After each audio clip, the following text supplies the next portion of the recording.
Hello, everybody. Hello. Welcome to Kusogrande, the grande of your Kusa. My name is Prosencha. Just getting ready for the stream. Trying to make sure that I have everything blue skied, everything shared with all of the people I know and love. And you are the people I know and love. Oh, I gotta put it on Discord as well. Oh my gosh. Come on, I can do this. Bam. Oh, ah. Ooey wah, ting tang walla bing bing bing bing bing. What am I saying? I messed up everything. And you know what? That is probably my fault. That's okay, whatever. Chiron, my arch nemesis, how dare you be here? Nah, we like you. I like you, but still.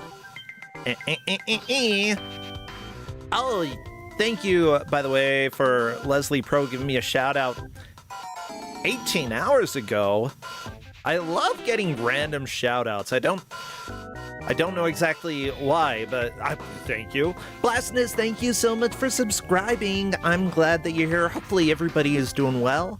Just so y'all know, I am getting ready for this weekend to showcase my NES game live in person at a convention. Wild and Wolfie is the name of the game. Gonna be at Anthro Weekend, Utah, and I fixed a lot of bugs today, but I know of other bugs that are still there, and I'm like, they're gonna have to wait. People can live with those bugs for now, but they're there. Just yeah. I don't know. I'm so stressed about it. Like, I know that it's a good thing. I know that it's going to be fun. I think people are going to like it. I'm hoping that I'm able to, like, share something else. Like, by then have something like itch ready so that people can go and check it out. Wishlist / pre-order the digital version. Hello, Taven. Thank you so much for subscribing. I appreciate it. Good to have you here, as usual. Yeah. I'm thinking I'll probably put it on itch for $3 and then say when it's released it gets bumped to $5 or something like that. I don't know. It's like, I don't know about carts though. Carts are going to be a little more expensive to make. But we're gonna do it. We're gonna do physical versions because I'm a sicko. And hey, here's the deal. I got the game on my flash cart today. I had to add some stuff to my flash cart in order to make it work. I had to add specifically memory mapping, but it works. The game works on the NES. I know it. I played it. Didn't play much of it, but I played it. Now I gotta play it without... Play the version after I fixed all the bugs. But yeah, I don't know. We'll have to figure out like what a reasonable price is for a cart, for a physical copy, and a box and a manual. Like, I see some companies putting new games up for old consoles and they're like 40 or 50 bucks and you can get it. And I'm like, that's expensive. I don't want to do that. That's too much. I think like $20. If I can make it $20, great. If I can't, like $30, I don't know. I don't know. I think I can reasonably do that, but that also means that we'll be making all boxes in my home, and I'll be just like do put the game on a cart. Do put the sticker on the cart. Do put the cart in the box, put the manual in the box, tape the box closed. You know, and that's going to be the manufacturing process at my home. It'll be fun. It'll be great. It's going to be worthwhile and an absolute blast. Yeah. Anyways, I'm just thrilled. I know it's not going to be a perfect game, and I am cool with that. Oh my gosh. If I sing that entire song for every single copy, oh, I will.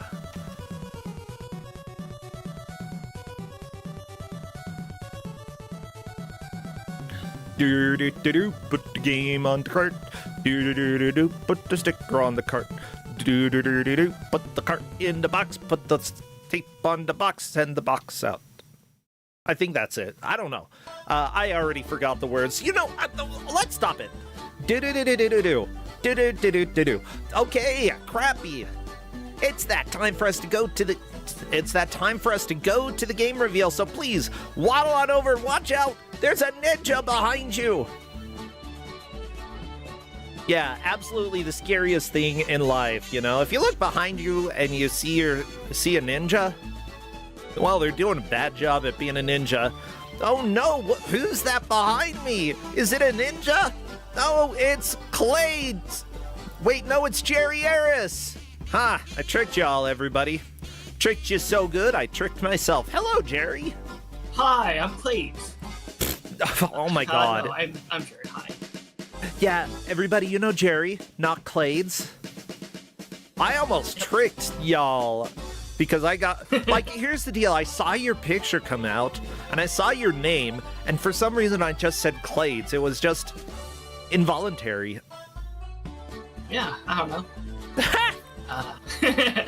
So what do you have for us today? Good start to Kuso.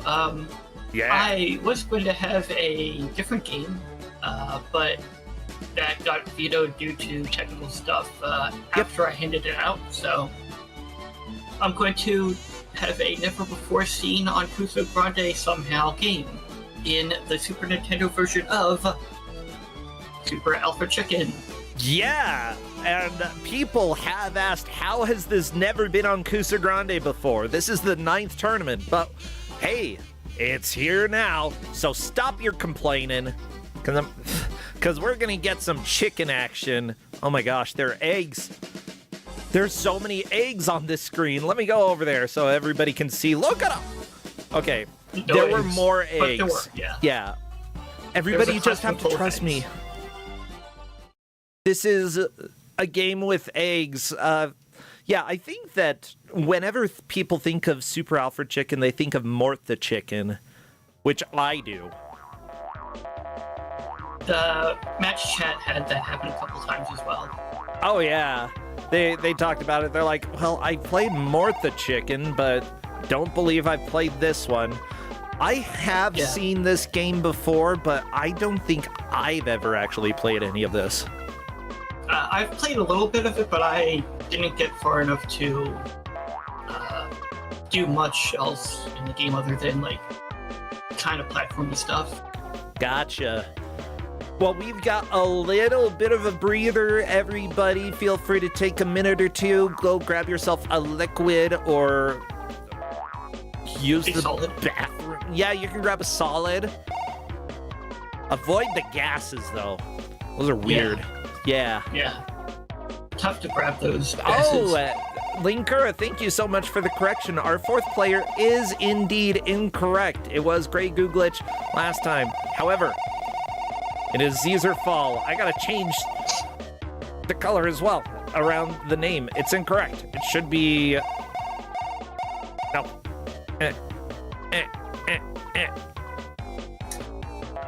Actually, do we even have an out? There we go. Oh, sorry. I could put a gradient on the name. Ooh, let me see. Ooh. Okay, what color are we going for the gradient? Haha! Blue! Ooh. Everybody look, it's blue! Ooh. OBS is so cool. Oh, yeah. I can change the direction. Whoa! It's... Welcome everybody to Brosentia discovers a base feature of OBS and... Another never foreseen on Kuso thing. Yeah, me having fun. Well, our players won't be having fun today. It's true. Super Alpha Chicken. Wait, where's the... Oh my gosh. Okay, there's the button that I was looking for. Let me check just to make sure it matches everybody else. It does. Okay, how about the players? Are they ready? Are they ready to play an Alfred chicken? Are the chicken of the chicken? Hey, everybody, what a jerk that chicken is. Alfred. Okay. Well, I'm ready. Are you ready, Jerry? I'm ready. Sweet. I'll check with the players. I do know some emotes the chat should spam. Chicken, anything chicken or egg related. Whichever you put first is the one that is first. Yeah. What else? Flowers, balloons, anvils, doors, cheese, toys. Awesome. Diamonds, anything. Well, we're doing the countdown now. Countdown begins. So spam your emotes, everybody, and get excited for the match, which will be starting in just a few seconds. As soon as I see movement in the game, we will start. Woo. Emotes now or emotes never? Well, I mean, you could always do emotes later. Like, whatever, just spam. Yeah. Or don't. There we go. Finally, somebody. And we are off. How did I mute the audio? I did not mean to. Here's the first boss of the game, getting up to the top part of this area. It might be Mikey has already done it, and so is Desert-Fall. Greg is having a little bit of trouble with the things. This doesn't control great, and it might not surprise you to learn that this is an Amiga port. Yeah. Or a port from Amiga, I should say. First observation, I hate this music. Yeah, it's not great. No, Okay, and somehow that's like the main thing that's sticking out to me, despite the laser having a face. Everything, well, okay, not everything, but a lot of things have faces. Yep. It's a lot of faces in this game, a lot of eyes that shouldn't be there, I guess. Yeah. A lot of stuff like that. Again, kind of Amiga-y. I guess we could have, yeah, everybody, you know what? I've got eyes on my HD NES over here. Somebody put googly eyes on it, and I never removed them. Because it's great. The place that you open up to put the game in looks like a mouth now. Yep. That makes sense. Oh, we have somebody in chat saying, I remember playing a demo of this game way back when. The grandest of Kuso indeed. Thank you so much, Salvia Plath. Let me just say, your name is making me laugh way too much. It's a good one, yeah. Okay, it might be Mikey turning the switch on. So, what is the general goal of this game? What are we trying to do in order to finish the level? Get to that big old balloon that Desert-Fall has just gotten. Aha! So, that will enable collectibles not important, or do they matter? They don't matter. Oh, perfect. Yep. More balloons and gems and stuff is more bonus. I think there's bonus points, but don't hold me to that. Oh, good. Different music for a second. Yep. This is a little better music, which is good. Oh, everybody loves a video game with toy blocks, you know? Any teenager or kid wanting to play a game is like, yeah, those things that I had as a baby, the best.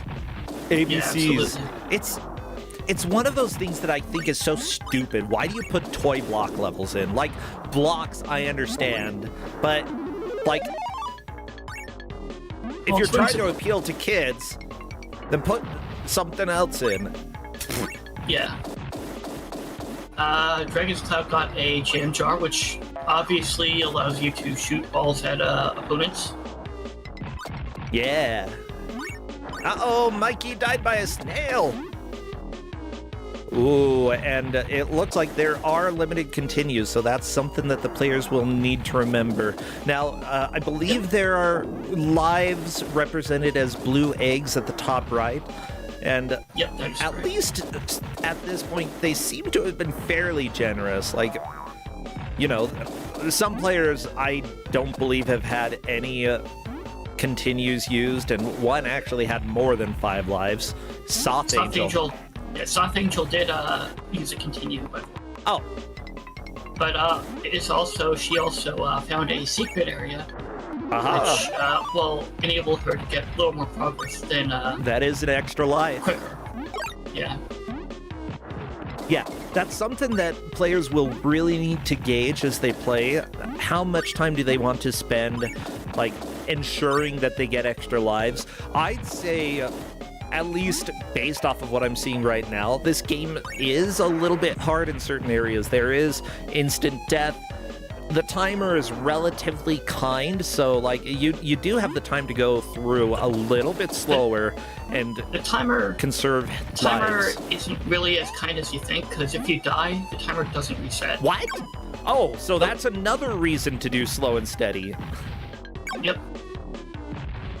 But also the controls are awkward, especially the dive bombing and the jumping off the springs, and the hitboxes are not forgiving at all. So Okay, it's so gonna be pretty tough. how could the controls be hard? It's Super Nintendo. Like, what are the controls for dive bombing and such? I believe it's you hold down when you're in the air, and then it happens. You dive bomb. And then it happens. Okay, Yep. okay. Let me see. Well, yeah. you know, we do have some referees who are helping to track this match, and I appreciate all of their help. And as soon as I can get this freaking thing open, I can let y'all know who's helping this match, because I love them. They're better than this awkward-looking chicken, let me tell you. The refs that we have this match are Taven's winging it tonight. We've also got Super Redford referee. Ah, yeah, Jesus the Frog is having chicken tonight. Ooh, I feel like chicken tonight. Linkura in the Fedic. I know that I saw you share something about Alfred. Oh, duh, Alfred in the Fedic. Okay. It's an Action 52 game. Y'all, you don't need to play it. Just know that Alfredo and the Fettuccine, aka Alfred and the Fedic, originally did not work on the Action 52 disc. You could not play it. That's all you need to know. But people have found a way to play it, and honestly, we were better without it. Yeah, that makes sense. Okay. Now Here's we're everything. underwater. Did this baby drown? What Why are the toys underwater? Yeah, unfortunately, this game is in memory of Alfred Chicken III, who drowned. This is Alfred Chicken the 28th, by the way. Oh, okay, gotcha. I mean, this is really cheery music for a memoriam. Yeah. But, you know, this is how Alfred's family like to remember them. Yep. But, yeah. I played this, a little bit when I was a kid. I didn't get very far. There are bosses in this game. Oh, really? Yeah, I only learned of it because the long play, I never got to one as a kid. So, Yeah. that should tell you something. Uh-oh. No, we're back to the do-do-do music. I hate this music. The do-do-do music, yeah. It's Well, so it's not bad. appropriate because this is a chicken. Yeah. I get the joke, I guess. That's all that matters. Yeah, for now, I'm gonna put the tracker up. We are going based off of the stage reached, followed by the number, or the furthest door entered, which, you know, will probably be not tracked that closely for a while, so I'm just gonna tune that out real quick. You don't need to worry about it. Right now, stage reached. Yeah. We're not tracking, like, between in the middle of the room progress or anything, because there's a lot of different paths you can take and all that stuff. Yeah. Oh my god. Yeah. I hate the music. How did somebody like make this and think, yeah, this is okay? This is a good like main tune for level areas. And the developers probably. Oh yeah. I mean, if you're making sort of a dorky game, a dorky British game, sure, you can get away with it. And I say that because I have a feeling that this is a dorky British game. Yep. Perfect. Yeah, lots of British stuff in here, like British terms and stuff in the manual. Not any, I don't think, OUs in color or whatever, but definitely British feeling. Yeah, it's strange that, like, especially in Kusogrande, you start getting the feel for, like, where a game was made based off of how a game looks, how a game works, and the music. And it turns out if there are baby blocks and somebody going do-do-do-do-do-do-do as this music, then likely it's British. Yep. Yeah. Oh, hey, what other games did Twilight make? This is the company that made Super Alfred Chicken. Yogi Bear's Gold Rush on Game Boy. They did a Flintstones for Game Boy. Really? Okay. I see them credited for Bubsy 3D, but I'm skeptical.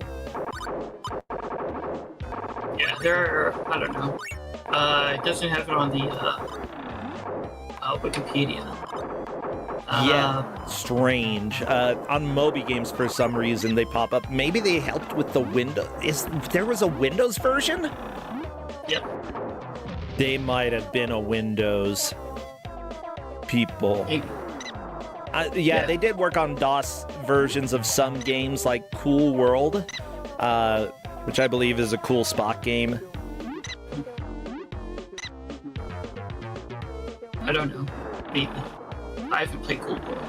Yeah.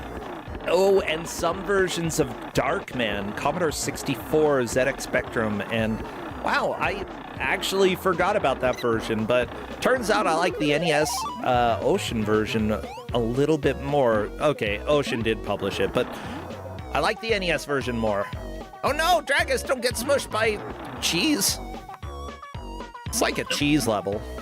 It is. Yeah, it is. It is. Kids do like cheese, though. You know what? Except for me, when I was a kid. I wish it were more yellow so that I could 100% say it's cheese. Yeah, I mean, there are cheeses that aren't perfectly yellow. Yeah, but this is like the color cheese that I'm not gonna eat, like brown. I don't eat brown cheese. Sorry. I guess it's fair. But yeah, I used to, when I was a kid, I used to, like, not for my entire childhood, but, like, for a portion of it, I used to take the cheese off of my pizza. You took the cheese off? Yeah. Did you eat the cheese? No. Okay. It was just like, there was cheese that was on it, and then I took it off, and it was like just the bread and the sauce. You know what? Kids are weird. Kids are gonna eat things the wrong way, and that's fine. They'll learn one day that, like, that's not acceptable. But that's why you're a kid, because you're allowed to do stupid stuff like not eating the good parts of the pizza. I mean, it was all good parts of the pizza. I just only had 2 good parts instead of 3. Yeah, and to be fair, like, your taste buds and such your sense of taste doesn't really fully develop for quite a while. And by develop, I mean change. Whether it's for the better or for the worse, like, you know, what you prefer as an adult is pretty different from what you liked as a kid, which was mostly the, like, sugar and carbs. You know, sure, there might be a few kids out there being like, heck yeah, broccoli. Freaking love that crap. you know, but not too many. But these days, I'm like, you know what? If somebody makes me some grilled broccoli, I'm probably gonna be a pretty happy boy. Yeah.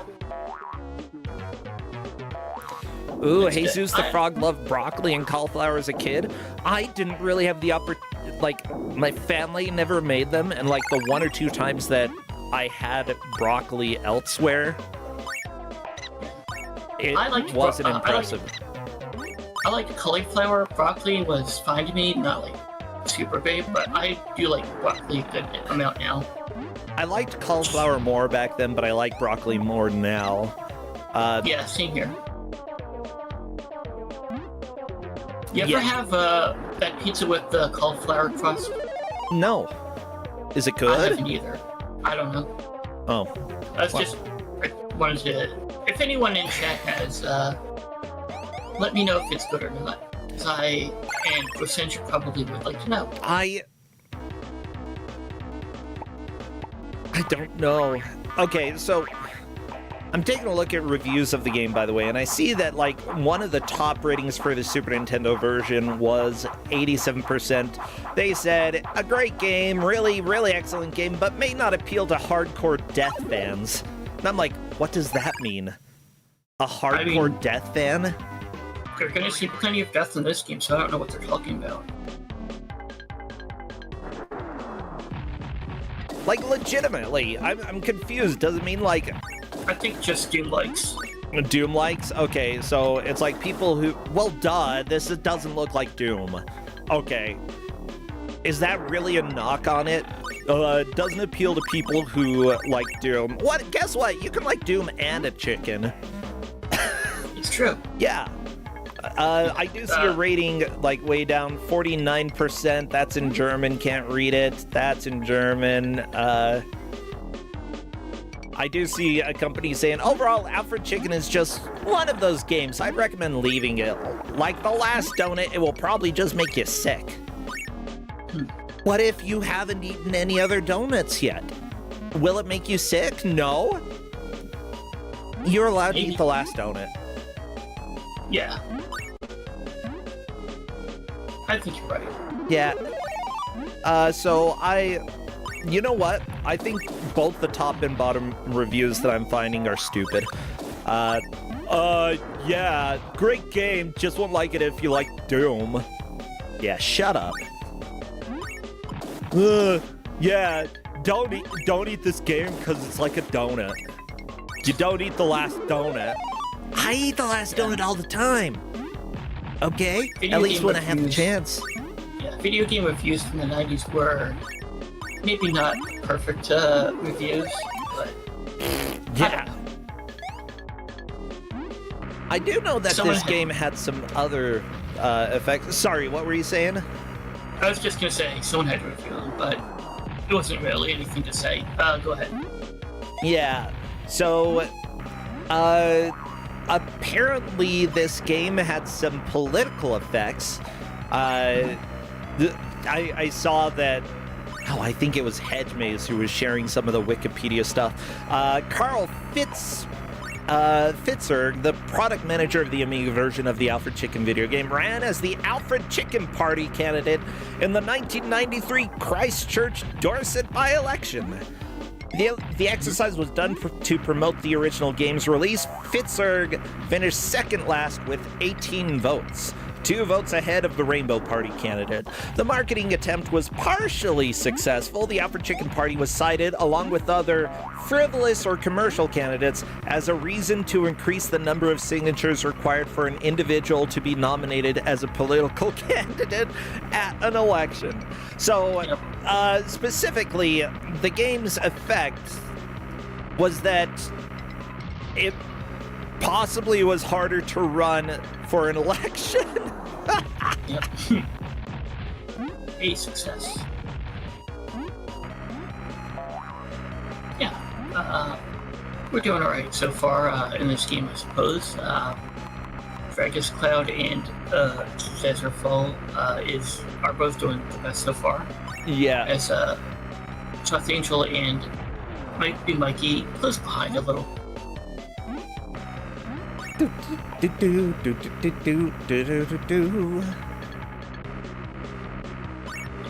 Yeah. There really not too much to say about this game. It's a platformer. Yeah.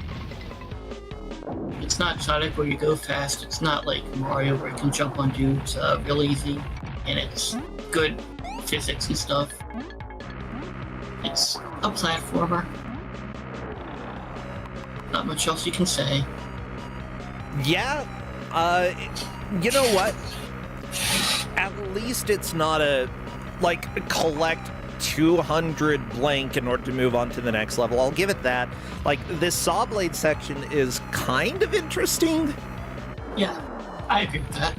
Like, Not many games were doing that at this point. Yeah, most games were not sawing chickens in half. Well, it's like, this makes me think of VVVVVV a little bit, you know? The tower. Except that we're riding cans of pop, I guess. Not soda, everybody. Can't have soda. Gotta be pop. Yeah. Okay. I need to play VVVVV. I haven't done so before. You've never played it? So good. I know. There are a lot of other games, though, that are also good. Yeah. But I'll play it eventually. Oh my gosh. I got sucked into, like, a game that looks really crappy, but I'm really enjoying it. Fractal... I think it's Fractal Block World, something like that. And it's just, you keep shrinking and getting into areas that are sort of like fractal generations of like the areas that you've been in, and you have to figure out how to navigate like this maze of a game in order to get to new areas within the fractal shrinking of the same place that you've been. Like, I like it. It's weird. Apparently, according to Renderford, Fractal Block World with several exclamation marks. Yes, Fractal Block World. It also sounds like a pretty cool game. I would say that if anybody looks at it and thinks, this might be interesting, yeah, give it a shot. It's interesting. I've put a lot of time into it, and, like, sure, it's mostly blocks, and all of the enemies are just giant spheres. I mute the game because Justin hates the audio. Mind you, I kind of hate the audio as well. But whatever. I play it muted, I watch One Piece, and then I just fly through this fractal block world.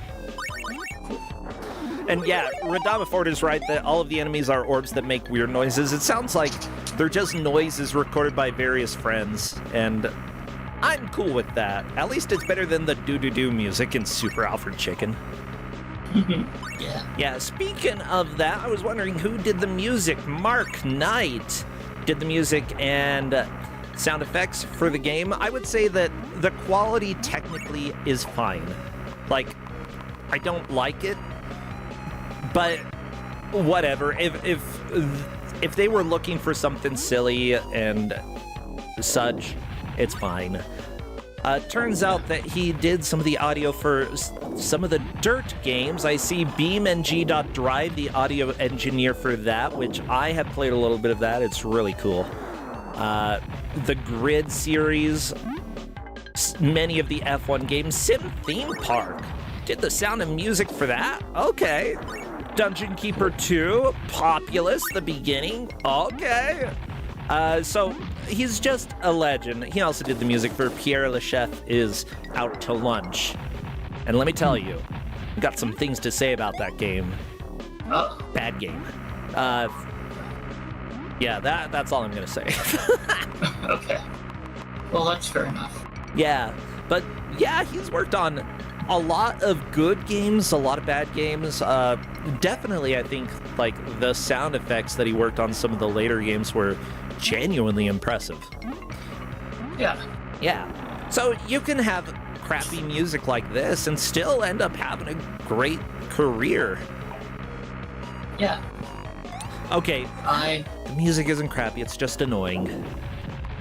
I mean, if it's annoying, then you don't want to listen to it, and in that sense, it's kind of bad, but... Yeah. It's technically good. Yeah. Oh my gosh. So there is a little lore with the game that I can go ahead and share with you from the manual. Please do. The broadcast. While testing his new Super Spy radio, Mr. Peckles listens in on a Mecha Chicken broadcast. Our time has now come again, my Mecha Chicken friends. With the advanced mecha technology developed by our brilliant scientist in the form of the Super Mecha Chickens, we will be triumphant. They are at this very moment situated at top secret locations guiding the captured Billy Eggs, who are soon to be cloned for our invincible Mecha Chicken army. But let me tell you, this time that Chicken will not foil our plans for world domination. He will be crushed. Ha, ha, ha, ha. Mr. Peckles quickly summons Alfred and tells him about the Mecha Chicken plot. Mr. Peckles advises you to read this instruction booklet to do your best to help Alfred. Alfred would also like to take this opportunity to thank you for joining him in his mission against the evil Mecha Chickens. There's so much just thanking me as a player. This manual is extremely polite. Yeah. And I think you deserve it. Yeah. I don't know who Mr. Peckles is, but I like him. And you know what? Alfred Chicken thanked me as well, which gives him points in my book. I don't know why his head looks the way that it does, but, it's fine. Mm-hmm. That's just how hair looked in the 90s. Oh, okay. Yeah, it's been a while since the 90s. Uh-oh. Jesus is saying that it might be Mikey got a game over and did not have a password, and... Yeah, this game doesn't really give you passwords a lot. Yeah, I would assume that either they're going to be extremely generous and give you one every level, or you might end up having to get through an entire world. If there are worlds within the game, I don't know. Not per se, but I think after every boss you get a password. Okay. And Vidalreford is right. The sunflower is Mr. Peckles. Why? P-E-K-L-E-S. P-E-K-L-E-S, yeah. I don't know why a sunflower is Peckles. Does that mean anything? Peckles. Peckless? Maybe like peck as in chicken, but I don't know why it would be relevant to a sunflower. I mean... and also Mecha is spelled M-E-K-A. Yeah. Which is like the seventh thing that I would have thought. Something. Well, yeah. Hey, I'm taking a look at other things here. There's a Space Lab, On-Off Block Springs, Ice, Mr. Personality. What? Mm-hmm. Okay, Mr. Personality is listed within the items. Alfred can peck the on-off block to turn the TV set on and get Mr. Personality to speak. He can then ride on the blast. Okay, so the TV says blah, blah, blah, and you ride on that. As we can see from Zez Calls. Oh, yeah. Screen. Right there, that's Mr. Personality. Yep. Unfortunately, Alfred is dead. Yeah, I don't think we've talked too much. I know that, there are a lot of enemies that are dangerous. How much... You have no health in this game, right? It's one hit, you're dead? Correct. That's nightmarish. It is. Yeah. But that's also kind of common when it comes to British platformers. A lot of the times, they made games difficult because they were short. Although this game seems to have a decent amount of meat to it, luckily, having a continue system makes that a little bit more bearable.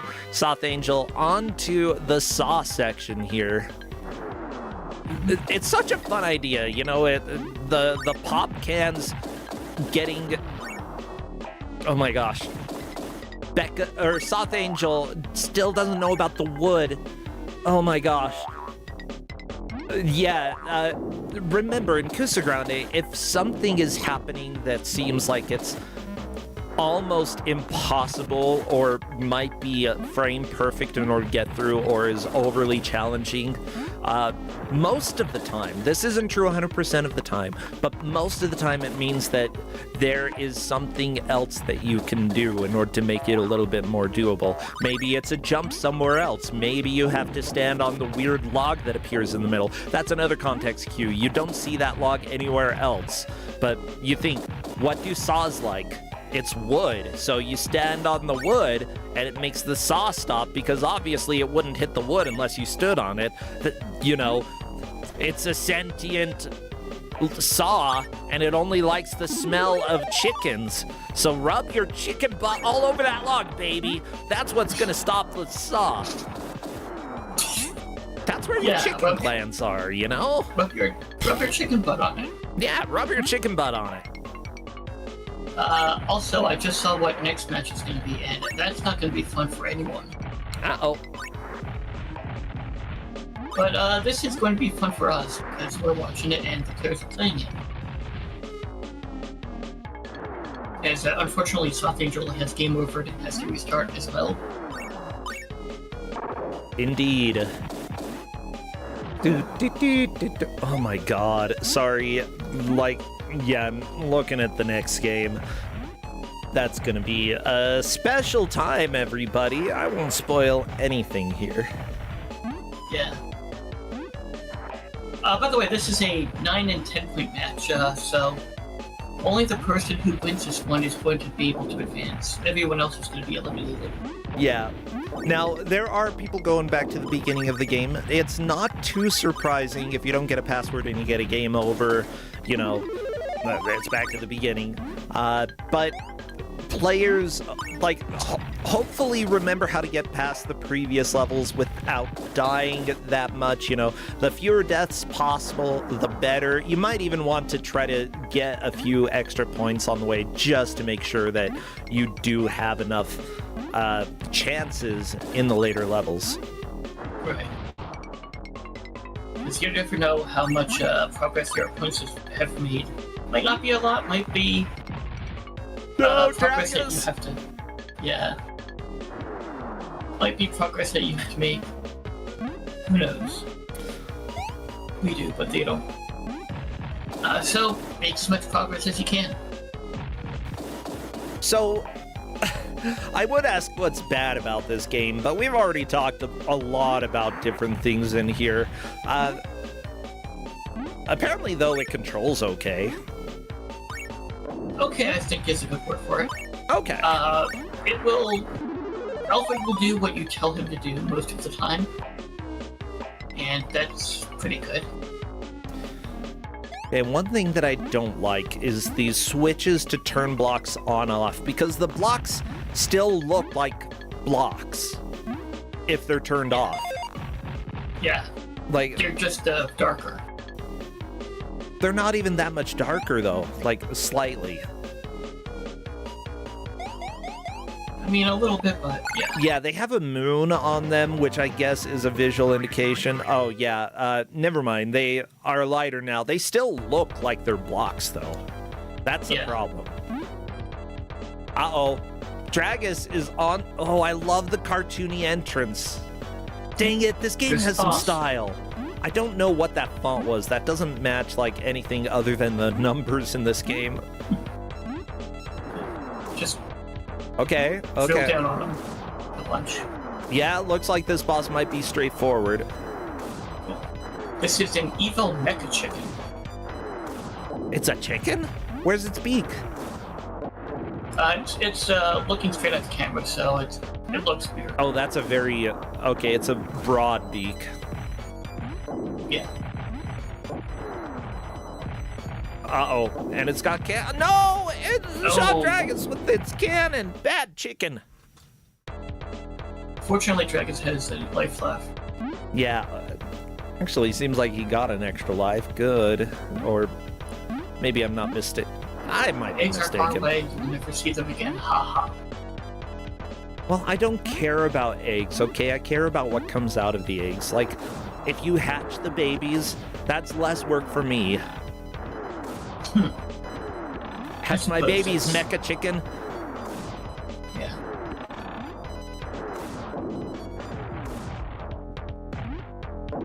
Dragon's doing alright right now. Hopefully that will continue, so we can see a password and more level. Yeah, seeing locked in progress would be huge. Oh.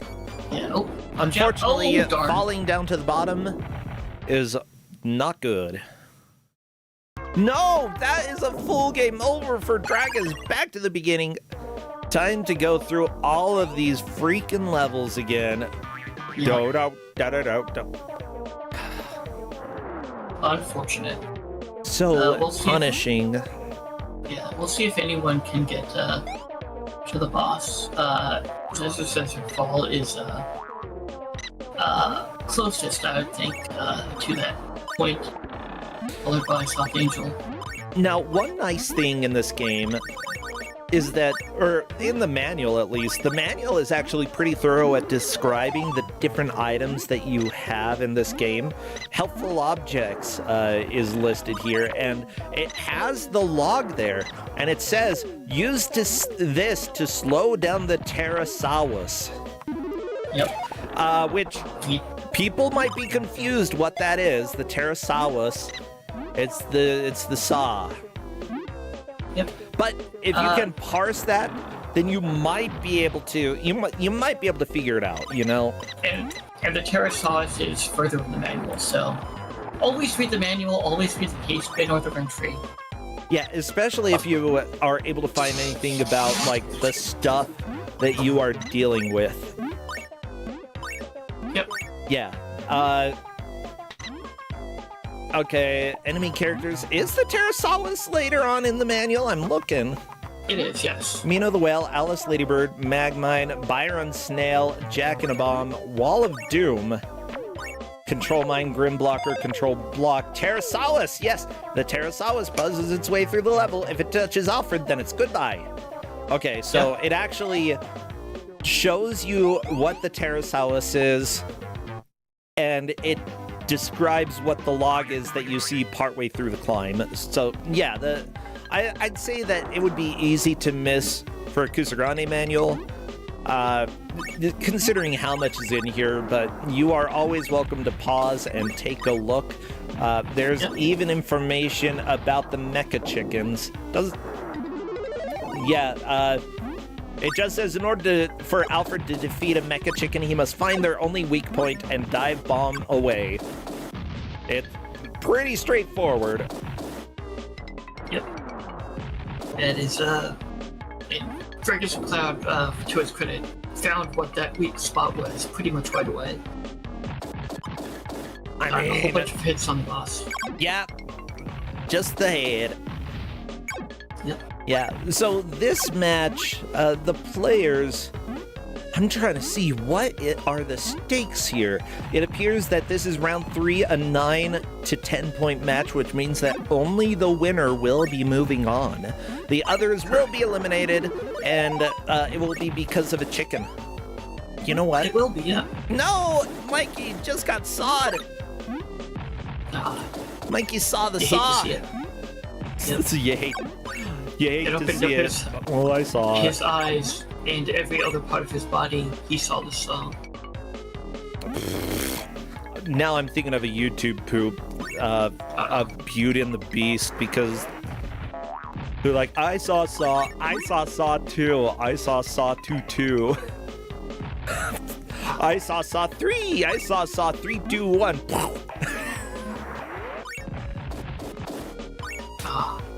If anyone has seen that, congrats, you have seen something that I have as well. There aren't very many of those things that you've seen, so that's very rare. Yeah, the weird thing is how often we quote that freaking YouTube poop.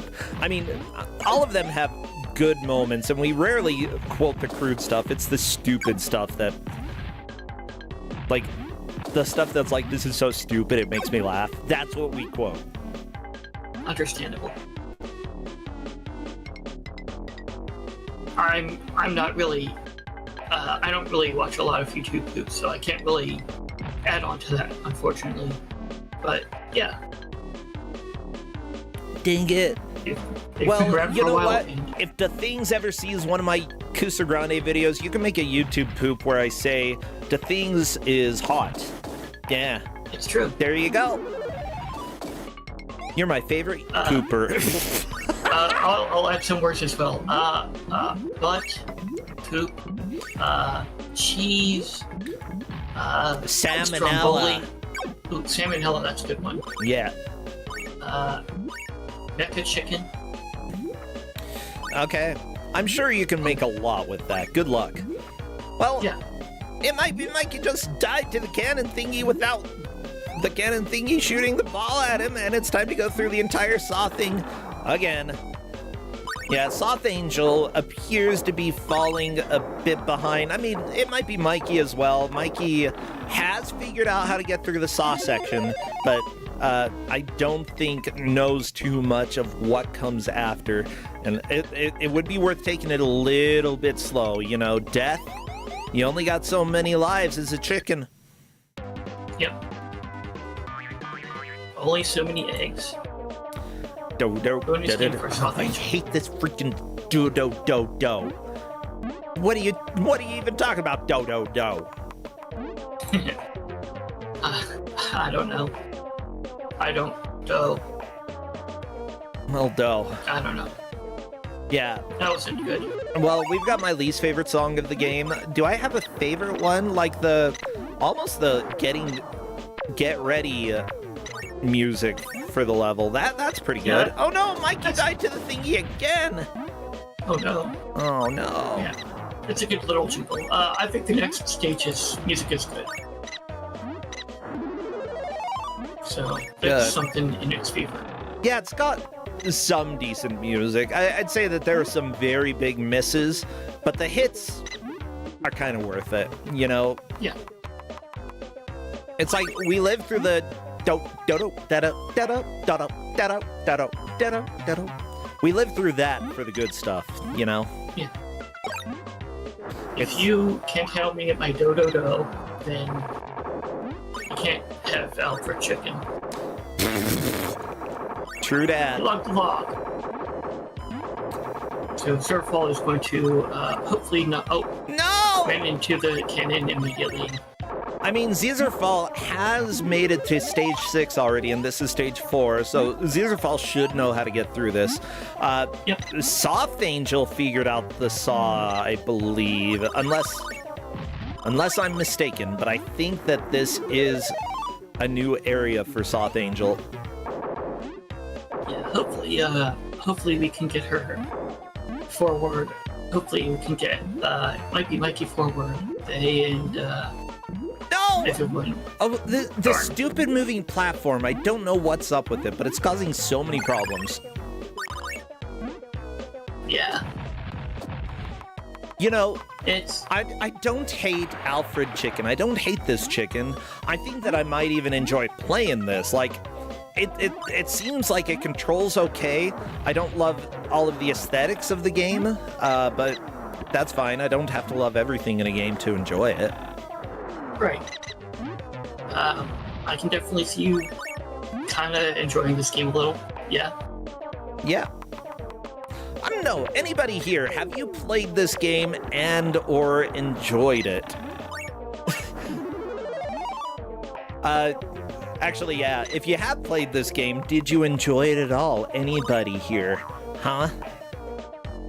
I thought it was fine, but it's also a good Kuso game. Jesus enjoyed it without playing it. That's understandable. Yep. Zerfall getting through the stage, which is good. Clades is asking if we've had the phone recording on the stream. I don't know what that means. The phone. You could call a number and Alfred would talk to you. Oh, okay. Scary. We posted it in the match chat. Okay. There's a... I think Suicide is Painless, the theme to match, plays as well. I don't know if that was added for the YouTube video or whether that was already there in the Well, let me go ahead. I want to hear a little bit what Alfred says to me, as long as it doesn't get me in trouble. Does Alfred say swears? No. Good. Where But it does have the MASH theme song, so I'm not sure if that would be good for the fog muting it has or whatever. It has what song? The theme from MASH. We'll probably be fine. Whatever. Okay. Yeah. Alfred Chicken, Super Alfred Chicken. Thanks for calling, and I'm coming really soon. Really soon. Like the end of March, I'll be in every toy store, every department store, every cool place where they sell Nintendo games. What the crap? And I work best on Super Nintendo, and also on Nintendo and Game Boy. Okay, I can't even understand him. I'm gonna say we're done with that, just so that I avoid copyright stuff. That's enough of that. We probably got copyrights claimed already. That's okay, whatever. MASH, you can go ahead and understand. Or I'm just gonna link it in chat. Y'all can listen to it later. Or now, I don't care. Apparently this was not, the music was not part of it. Whoever posted it in Match Chat posted a edited version. Oh, really? Okay. Clades, I'm assuming posted a normal Clades, recording you got of a it. normal recording of it? Okay. Thank you very Okay. much. Let me check that out then. As I saw eat some delicious wood on Dragus Cloud's stream. Saw that wood, baby. Oh, just let me in, okay? You have to sign in, blah, blah, blah. Choose your account, blah, blah, blah. We want to take all of your data and possibly clone you. It's fine. I don't care. This is Alfred Chicken, Super Alfred Chicken. Thanks for calling, and I'm coming really soon. Really soon. Like the end of March, I'll be in every toy store, every department store, every cool place where they sell Nintendo games. And I work best on Super Nintendo, and also on Nintendo and Game Boy. I'm really cool. I'm way cool. Every magazine's talking about me. If you don't have me, you aren't cool. So get me now. March 23rd, you can find me. Alfred, help me find my girlfriend. Help me find the watering cans. That's a clue, kids. The watering cans. And look out for the mousies. I see the mousies. Bye. Thank you, Alfred. Ja! I don't know what that was at the end, but okay, it's fine. Yeah, that is That's the the sound clue, of cool. kids. Yep. You- No one is cooler than Alfred Chicken. It's true. Honestly, if that were a 1-800 number, that would have been so much fun to call as a kid. Because, Yeah. you know, you're not going to get in trouble for calling that. If it's a 1-900 number, though, oh no, your parents will. I feel like in the 90s, if you were a kid and you called a 1-900 number, your parents were allowed to murder you. At least that's what it felt like. Because it would cost them like $5 because you called it, and wasting $5 was not allowed. Right. I do not blame them for not enjoying that. I don't know. But yeah, this match has kind of flown by with Yeah. Dragus still in the lead. Mikey as I just recall. trying to figure out how to deal with this stupid robot. I'm pretty sure you just jump and like dive bomb it, right? I guess. Okay, Mikey is chilling for a second. Oh, jumping right next to it. Oh, there we go. Mikey Hey. figured it out. No! Oh no! I'd be so angry. That is a full game over. Yep, it might be Mikey. Just mash the keyboard. I can see that in Discord. We'll see if Mikey can manage to come back. It doesn't take too long to get back. It's just annoying because it's Alfred Chicken. Blah, blah, blah. Blah, blah, blah. Blah, blah. Yep, I agree. Yeah, I was very, very worried that was going to happen to Mikey. And yet, there's a little bit of joy when it does happen. It's like, I feel bad, but in a way that I'm like, oh, this makes it so entertaining. Zerfall is on the bus. And I always feel bad when somebody specific is our entertainment. Zerfall, ooh, yeah, that's how you dive bomb a nerd. Bam. You might see a lead change. Take that, Mecha Chicken. Hate this guy. Uh-oh.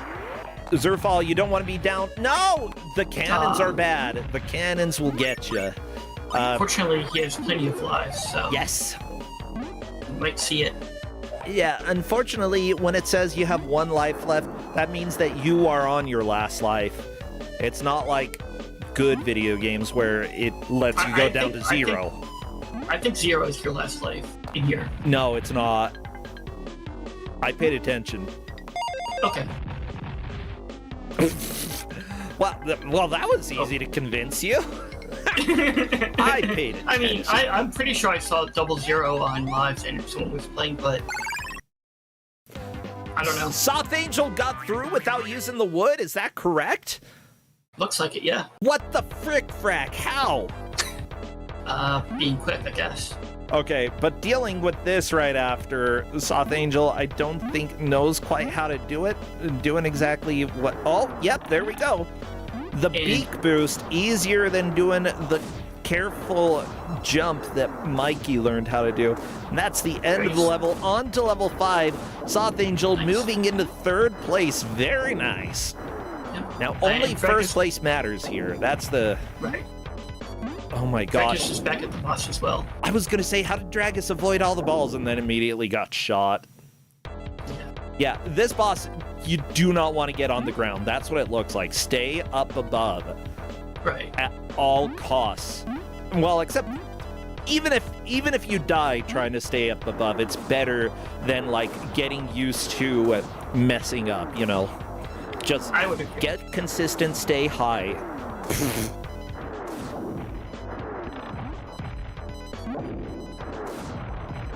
Yep, okay. No, Dragus. Oh, getting greedy, getting greedy. Will it be Dragus? Will it be Zerfall? Oh, I think Zerfall's there we got go, it. Dragus And Zerfall at the same time. What the crap? Who gets through first, though? Thanks. I think Zerfall did. Is barely, by a second. This is going to come down to the last few minutes. Okay. That's a stupid password, but you need more cans. Yeah. What does that mean? So the real ending of the game requires you to get all of the watering cans. Okay. And Dragus Cloud starting stage 8, a little bit before Zerfall, which can give Dragus Cloud the advantage. Yep. Although maybe Zerfall was looking at something in the manual, you can say. Yep.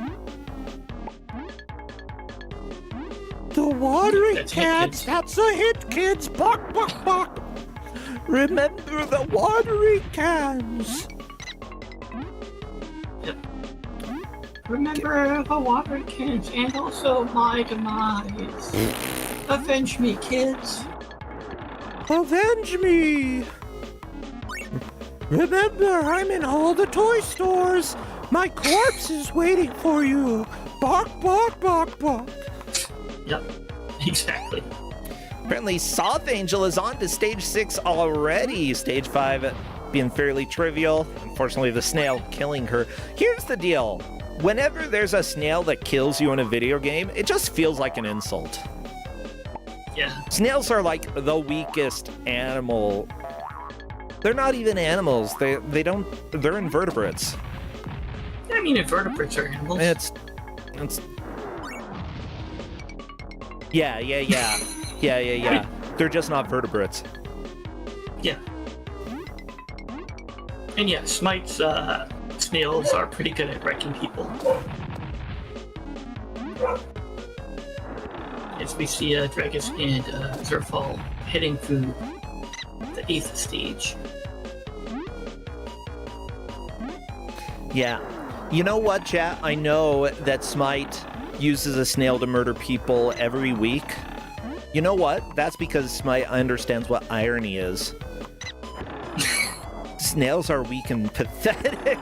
So using them to murder people is the ultimate insult. Yeah. So, Zerfall unfortunately taking a death there. That's okay. Like, we are so far into the match. Use a continue, get back into it. Hopefully, oh, Dragus Cloud dive bombed into a bullet. And unfortunately, like, I haven't seen any checkpoints yet. Plus, the dive bomb through the clear blocks doesn't work. Yeah, you have to be going really quick to be able to dive bomb through the blocks. And all at the same time, that is. Dragus Cloud was, I think, looking for an optional path. Unfortunately, that path just had jewels, but it's possible Dragus Cloud knows the importance of extra lives as well. And if so, just going and spending a little extra time to get extra points, conserve your lives, it's not a bad idea. Right. By the way, yeah, it seems like the rule of this game is if there's a switch, hit it. I'm guessing that a later level, you'll eventually get to a point where if you hit the switch, it's bad. And then after that point, all bets are off. In video games, though, until you reach the point where the switch screws you, hit the switch. Every time. Zerfall trying to get there. No! Oh no! Almost!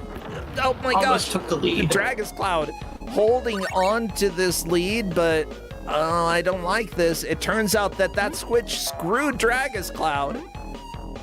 Possibly.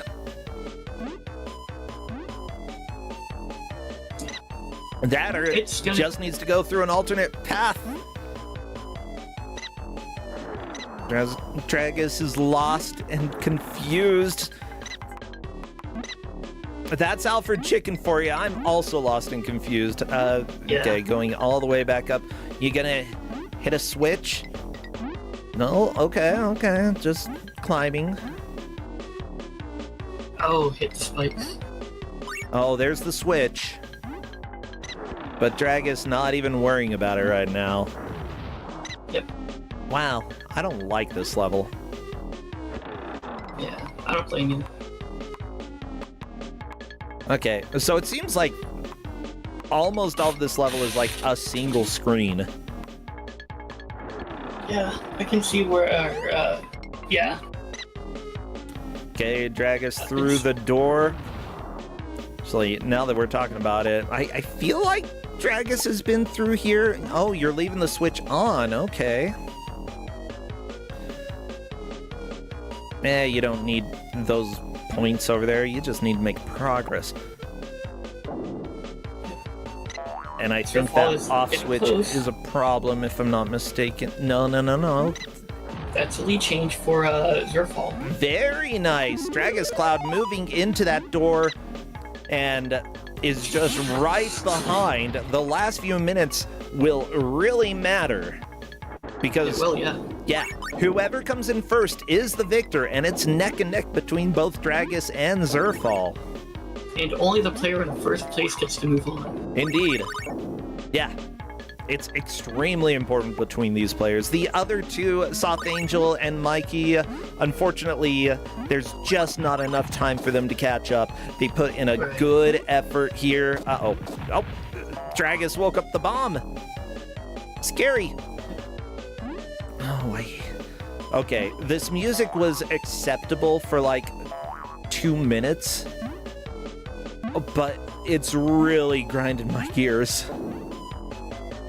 Yeah, understandable. Dragus Cloud getting close to the exit. There we go. Dragus Cloud has all of the things open and leaving. Dragus Cloud has cleared the stage, moving back into the lead. Wow. It is another lead change. Yeah, great job. Very, very fun. Okay, Zerfall turning off all the switches. I think he knows what to do. If he can do it this life. Okay. Oh my god, no. Why? Yeah, dodo time. Okay, I'm not sure Zezerfall knows that you can jump up through the screw, which makes sense. It doesn't look like you can. Why should you be able to jump through a piece of metal? It doesn't make sense. You know, I was worried that it might be a little bit difficult to track a little bit just based off of, you know, getting through doors, but absolutely not. This match is very clear cut that Dragus Cloud is our winner today. Zezerfall, unfortunately, not enough time to catch up. That is a full game over for Zezerfall as well. Oh, nope, not a full game over. Soft Angel on the boss as well. Yeah. But unfortunately, she won't be able to get past it in time. That's all right. Like, everybody put in a good amount of effort here. We saw a lot of players just, like, especially in the end, making a lot of progress. And really, that's what you want to do in Kusogrande. Even though some of the players are eliminated here, like, they put in a good amount of work. I feel like... Yeah. This game isn't the most challenging, but understanding what the game wants from you is really what you gotta do. And that, honestly, Dragus Cloud really vibed with that and figured out what this game wanted from him, which is great, because that is time, everybody. Dragus Cloud is our victor, making it all the way to stage 9. Zezerfall, right after Dragus Cloud, stage 8, Soft Angel, the boss on stage 7, Mikey, falling behind with that stupid saw level on stage 4. And hey, I think Mikey actually cleared it right there. Is that right? I think so, yeah.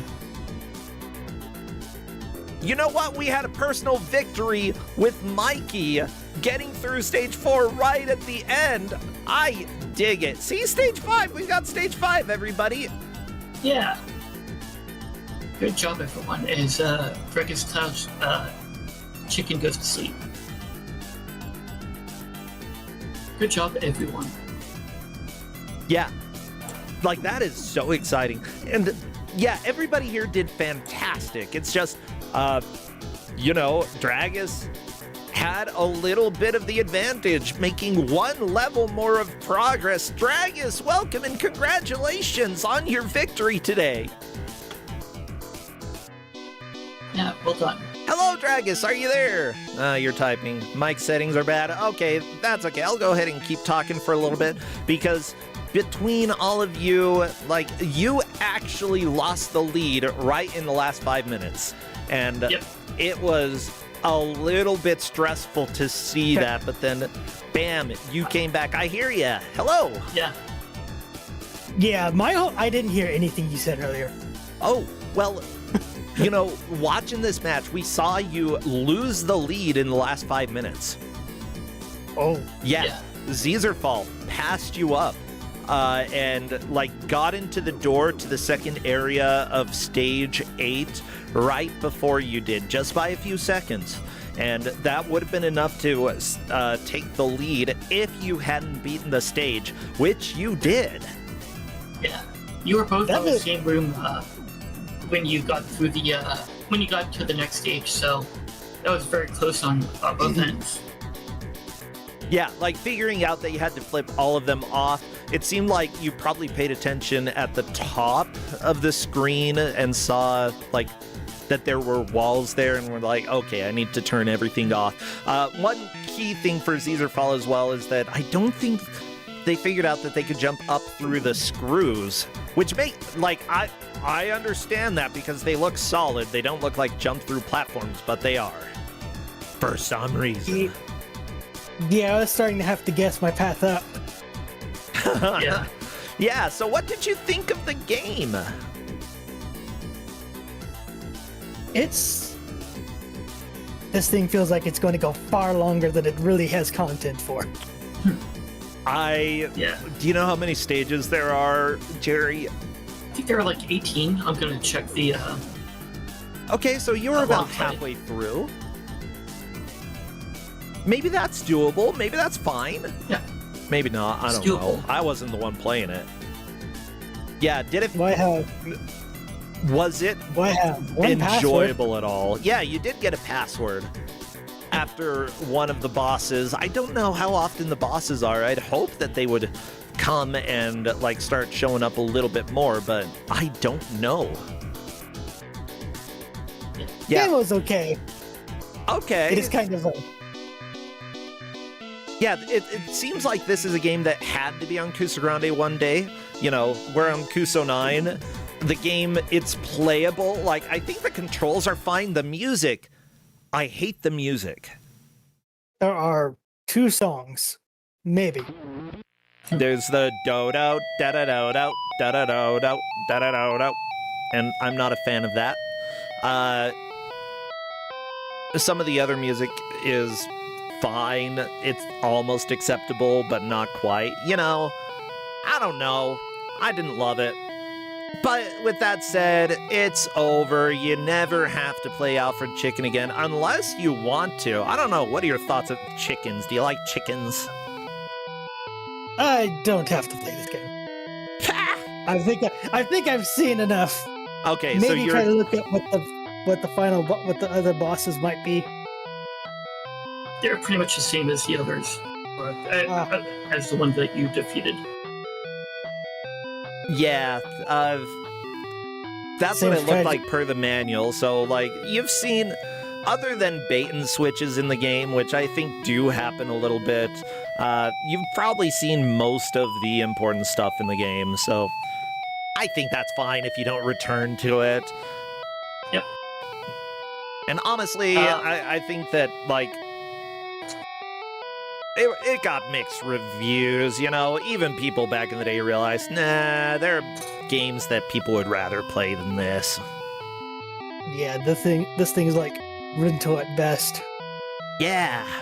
So, what are you doing these days? Do you have anything exciting going on? Mostly Archipelago, just playing Archipelago a bit. Okay, cool. I mean, I always love me a good archipelago. We've done a couple on the Kusogrande Discord, and I like them. Yeah, so what games do you tend to play when it comes to archipelago? Zelda's a lot of them, though I haven't got good setups for some of the later ones. That's all right. I mean, you can get a good setup later. It's not a huge deal. Yeah. Have you played that one? Because I know that people got this, like, custom ship game. Is it Ship of Arcanian Yes. or something else? Yeah, Ship of Arcanian. Have you tried that? I've not. Yeah, I've at least done one seed with it. Oh, nice. How is Ship of Arcanian? It is nice with some of the quality of life stuff they do. Okay. Plus, at some point, Ocarina of Time just running better I mean, is a thing. that's also fair, you know. Well, thank you so much. Yeah, we'll go ahead and let you go. After we ask Jerry, what are you up to these days? You have anything interesting going on? Nothing I can say right now, but I am working on something. Ooh, that's always exciting, Jerry. Yep. When do we get to find out? Or do we get to find out? Eventually. Eventually. Perfect. That's what I love to hear. Well, thank you both so much. I'll go ahead and let you go, and we'll get ready for the next match. Take care, friends. All right, thank you. Have a good one, and congratulations. Yeah, congrats, Dragus. Thanks. And great job to everybody. Do know, like, yeah, Mikey, I love that you came back and finished Stage 4, because Stage 4 was an absolute patootie. Garbo, you know, and you did it. You got through it. I give you congrats, okay? Oh, this music sounds like I'm being sarcastic. Hey, congratulations. Yeah, you really did a run back there. Huh, didn't you? Jaspertine, thank you so much for the raid. I appreciate you being here. Thanks to everybody who has subscribed and supported. And now, Crappy, it is time for us to go reveal the last game of the day. Maxell, thank you for the sub. And yeah, like, we had a lot of gift subs earlier this last weekend, and I very much appreciate that. It's super helpful. Crappy, go, go, go. Watch out for the chicken. He might want to eat you because you look vaguely bread-like. He kind of... You know, I could go for a loaf of Crappy. You just slice him, and it looks like a K. It's K-shaped. There's probably K-shaped bread out there. That'd be tasty. Well, everybody, you know, we love her and we love to see what she's got. Say hello to our dear friend, Hedge Maze. And also to the shocked kitty as usual. Hello, Hedge Maze. Hello, Bro Sancho. Good to have you here. It's been not too long since you've given a game, but a little while. Yeah, not too long, but I wanted to come back. I got games to give. Good, good. Yeah, in this game, I don't know. I've never seen this game. I've never heard of this game. Yeah. Let's do a little bit, Percentia. Play along. So you grew up in Mormon, Utah, right? Like, would you say you had friends? You had maybe amigos. Would you say you grew up with any homies? Utah is too white to have homies. At least where I grew up. Yeah, I figured.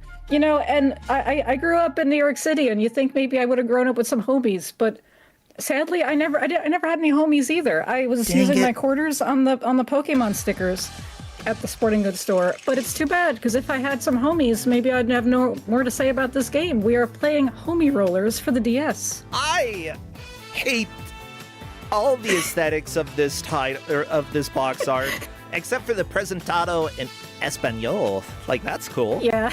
Yeah, that's the coolest part of this. And everybody, I do have to do a little work to get everything captured, so give me a second, because it's DS.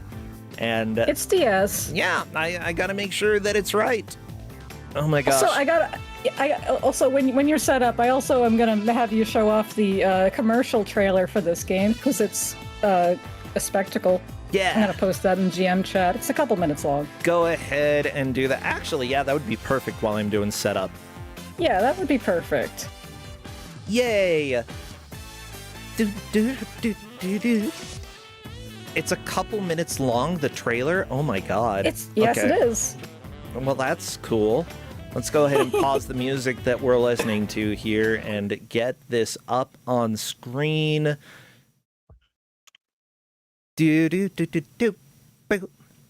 Sorry, I've got Yellow Brick Road in my head now. Okay, it's crank this up.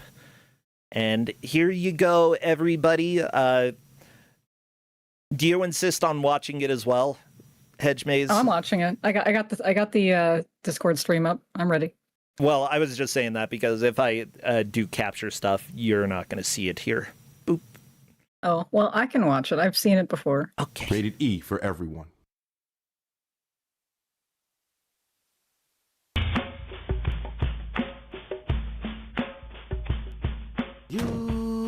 Pull over, it's Droopy, eh? What's going on? Just chilling out, eh? Hey, watch it. Here comes the placa, man. No. Let's go, eh? Damn! Okay. These fools.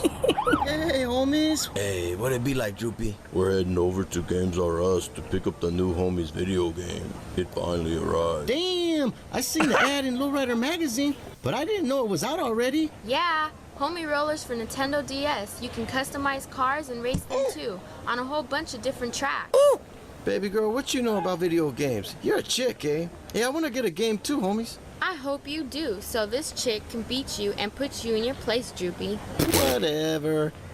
Hey, Lurch, loan me some money, eh, so I can get a game. I'll pay you back, Vato. It ain't about money, Droopy. We already reserved copies that said you're gonna have to hunt around like everyone else. Blah, blah, blah. You should have tried Best Guy this morning. They were supposed to get a shipment in today. 8-Ball and Flaco and them camped out last night with about 100 other fools. Yep, them homies were up in line all night, wired up on Red Bull. We cruised by and saw them in line this morning. It looked like Dawn of the Dead out there. Okay, this ad, I actually really jive with this. This is great. It's really good. Man, well, let me hang out with you guys. I'll play on your games, eh? No way, dog. We fitting to have a Homie Rollers marathon tonight, and we ain't giving up our Nintendos to no one. You need to find a way to get your own Homie Rollers video game if you want to kick it with us later, and good luck. Damn! Oh, that's amazing. Thank you, homie I Shop. love it. I love it so much. Oh, it's okay. That was actually really, really good. It was really good. Yeah. And it's not every day that. Oh, come on. No, stop it. There. Okay, I just need to get the music going again and work on. Damn. You know. And I feel like that's the only thing I can quote from that. Because otherwise it might be too much. Wait, get out of there. Oh no, hedge maze, you are deep. Ah! No. Hedge maze, oh no. I'm recursive. That's okay. That's okay. You can be recursive if you want to be. Okay. But yeah, Homie Rollers. We're going to find out what this is all about. And in just a second, obviously, I think it's going to be about rolling with the homies. Rolling with the homies. Yeah. Okay. In a second. Okay, I'm pretty sure I'm getting the correct screens up. Does this look right, having the big homies logo on top? I think so. It was the top screen is the important one. Is that the top screen? I believe so, yes. Okay. Just to make sure. Bam, it is. Cool. Okay.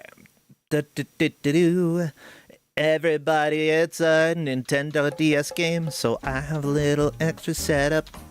Stop complaining. Ooh, what's this music? Sims. You put a lot of Sims music in this, and I'm not complaining, okay? I think it's great. I did. It's good. They're all jams. Yeah. Okay, I think everybody should be captured. I might need to make a few tweaks over time. I just want to make sure that, yes, it's actually the correct slot. The correct slot. Match 2, slot 3, match... Oh my gosh. Slot 4... Match 2, slot 2, and match 2, slot 1. Okay, I think that it's ready. Everybody, this is Homies. It's homies. Homie rollers. Homie rollers. Doing one last confirm to make sure that the small ones are correct as well. But the big ones certainly are in the right place. Blam. I mean, might as well. It's my job. I gotta make sure that everything's right. There we go. And let's hear some homie music. What does homie music sound like? Like this. So we had everybody go on the menu to show us that they're playing on easy, so that's confirmed. Now they can go back to the menu and choose single player. I'm telling them to go in there. We're going to play as Mac Daddy first. Okay. Mac Daddy, I like the afro. Good. Yeah, I'm judging them purely based off of how cool they are. And so far, everyone I've seen in this game, pretty cool. Let's see, I think we're just waiting for the Whitley then. Anna Sepp, Captain Drake, and Leslie Pro all are just chilling in the car. Everybody, if I end up saying anything that ends up sounding insensitive, I apologize. I am from Utah, and you should all absolutely tell me. Just FYI, okay?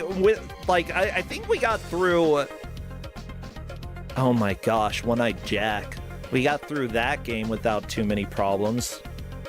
A bro disclaimer, I just know that if I hear certain quotes, I might end...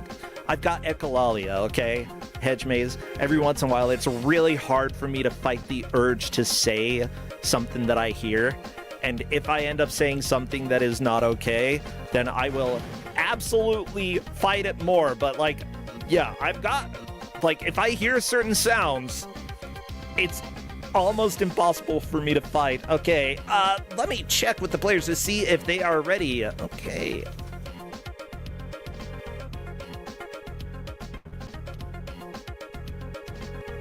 I like that someone is pointing out that this was made by Webfoot Technologies. This could be pretty okay or pretty dire depending on which part of the staff came up here. Well, it's on Kusogrande, so I think you could guess. Yep. Okay, we're just confirming with the players. So, what would be some good emotes for chat to spam? I think anything with an afro would be cool. I like afros. Sure. Any kind of vehicles. This is a kart racer, you know, Mario Kart type stuff. Things that you throw in Mario Kart. I don't know. I don't really want to say Blue racial shells? stereotypes, but there's that. This zombie, he's in here. Also, there's a jester guy. Any of those things. There's a chili pepper guy. There's a Viking. Yeah. There's a biker. Ooh, a biker. And you know what? This game is a little bit about, like, diverse ethnicities, and I think that, you know, that is something that we can celebrate without it necessarily being racist. Like, yeah, especially, like, you know, if it represents you, you're more than welcome to share it on stream. Let's go ahead and start the countdown. Best of luck to the players, and let's get this going. Spam your dinosaurs. Is there a dinosaur in this? No, but I won't complain about dinosaurs. Okay! Dinosaurs in cars. That sounds like a great thing. Vroom, vroom. Ooh, he's got the chalice. And there's a wizard? Okay. Yeah, there's a wizard. There's a plot. Okay, we're probably skipping it, but anyway, there's a wizard, and if the players defeat all the other homies in all the races, then the wizard will grant them a wish. That's the plot. Nice. Well, and each character has like a different wish that they want. I don't remember what they all are, but I could probably look that up if we really wanted to know. But here we are. So this is a Mario Kart type game, and it's bad. Oh, this music is not good. It's not. Oh, okay, it's picking up. It's picking up. Looks like Whitley got a basketball. Good. There's a bunch of pickups, and I don't really remember what all of them do, and they're not that helpful. But they're here. Yeah. So yeah, this game is a really... There's a Bad Game Hall of Fame article about it that's really long and kind of interesting. It seems like a game where they try... This is Webfoot Technologies, who also did the Trash Pack, which was also based about little collectible plastic toys. Okay, so this is based off of toys, then? Yeah, homies were these little, like, you know, quarter machines or 50-cent machines or whatever, like gotcha machines. You would put your coins in and you would get one of these guys. And they had like a lot of different characters over time. So yeah, like when I was in middle school in the 90s, this was a thing. I never collected them because I thought they seemed racist. But I'll get to that in a minute.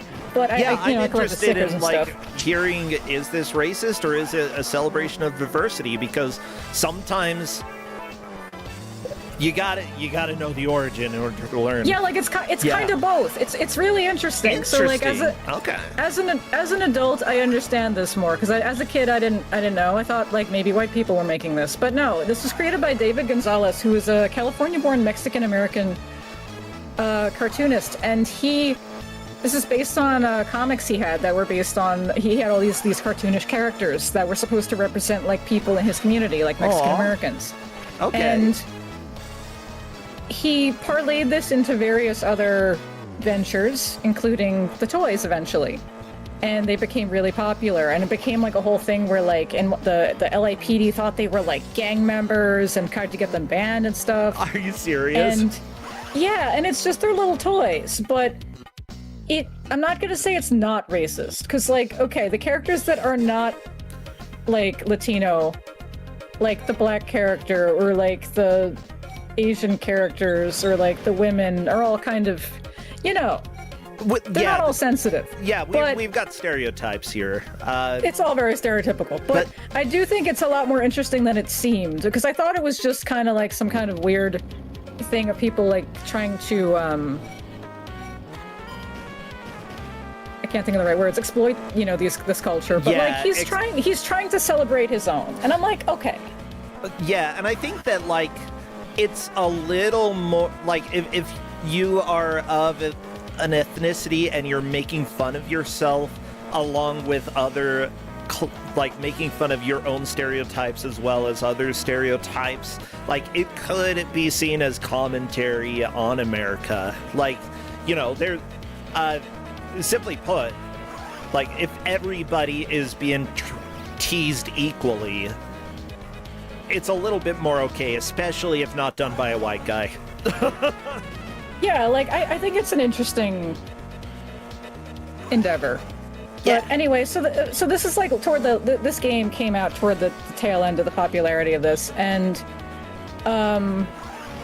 they made this game, and it's not a good game. And I kind of wish it was better than this, but it's not. However, the refs are concerned. They said, bad news, I think these players are good at this. We'll see. So, actually, we should talk about tracking. Sure. So, so this game has 8 characters, and then there's 2 unlockable characters. Okay. That they won't get to, because you have to beat the game as every character before you unlock those. So, I originally was going to have them play as one of the characters and just play through their story mode, beat every race. You have to come in first to move on. And then, maybe play as a different character. I had another GM vet this, and it took them an hour to beat one race, and I said that's not going to work. So what we're doing here is we're having them play the first race of every character, because they're all different, and then just play it once, and then they can go back and try for a better score if they didn't come in first. And then if they do come in first in everybody's races, then they can play the second race of every character and so on. Gotcha. Because I wanted to make sure we saw more variety of this game rather than just beating your head against the same race the whole time. However, the refs are concerned that their players are doing well in this game. The problem is that not every racer is equally easy or difficult to play. Yeah, I can see that. These tracks, like, I don't know if their stats, like, exist or matter, but the tracks are different. And there's harder ones than this. But we'll see. We'll see where they get. Yeah. Well, thank you to the referees for helping to track this match. I very much appreciate it. The referees that we have for this match are, as soon as I get over to our special tracker, I can share that with y'all. Because we've got Taven revs his low rider. I thought ref for a second. We've got Crow Phoenix Blasness doing go-karts with his bros, and Harp Griffin would race a forklift. Oh my gosh. Forklift race could be fun, but could also be deadly. Like, forklifts, there's a reason you gotta get certified, okay? You don't just race a forklift. It does sound like the kind of game that might be in Kusogrande, though. Does anyone have a forklift racer on the PS2? I mean, no, but I do know the game Forklift Man. And one I think day... there was a forklift... Yeah, go ahead. One day that could be in Kusogrande. Meekins, thank you for the raid. Good to have you here. Thank you, friends. You were saying something about a forklift game? Oh, no. I just think there was a forklift in 007 Racing. I think there's some games that have a forklift, but they're not a forklift game. I would like a forklift game. Yeah, we could do that, everybody. Maybe one day we'll be able to have forklifts in Kusogrande. Well, I will work on getting the tracker up so that we can see the total of best placements and the races that they are on, because that, it's a little bit of work for the refs, but luckily they are helping out quite a bit. Thank you, refs. I suppose it's not too difficult because we can see which racer the players are on.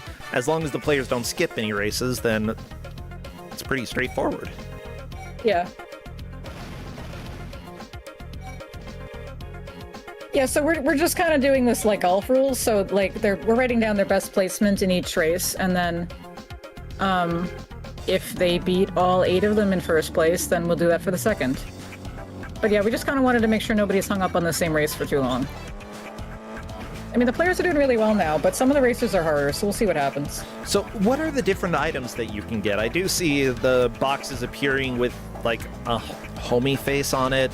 and sometimes the boxes are red, blue, or white. Does that matter at all? I don't know. There's power-ups. I don't know what they are. Okay. Dum, dum, dum, dum, dum, dum, dum, dum, dum. So yeah, just taking a look at a little bit of the history of homies, because Gonzalez began drawing his humorous characters on t-shirts and other products, which they sold on local beach stands, swap meets, liquor stores, eventually urban clothing stores. Then he released figurines in 1998.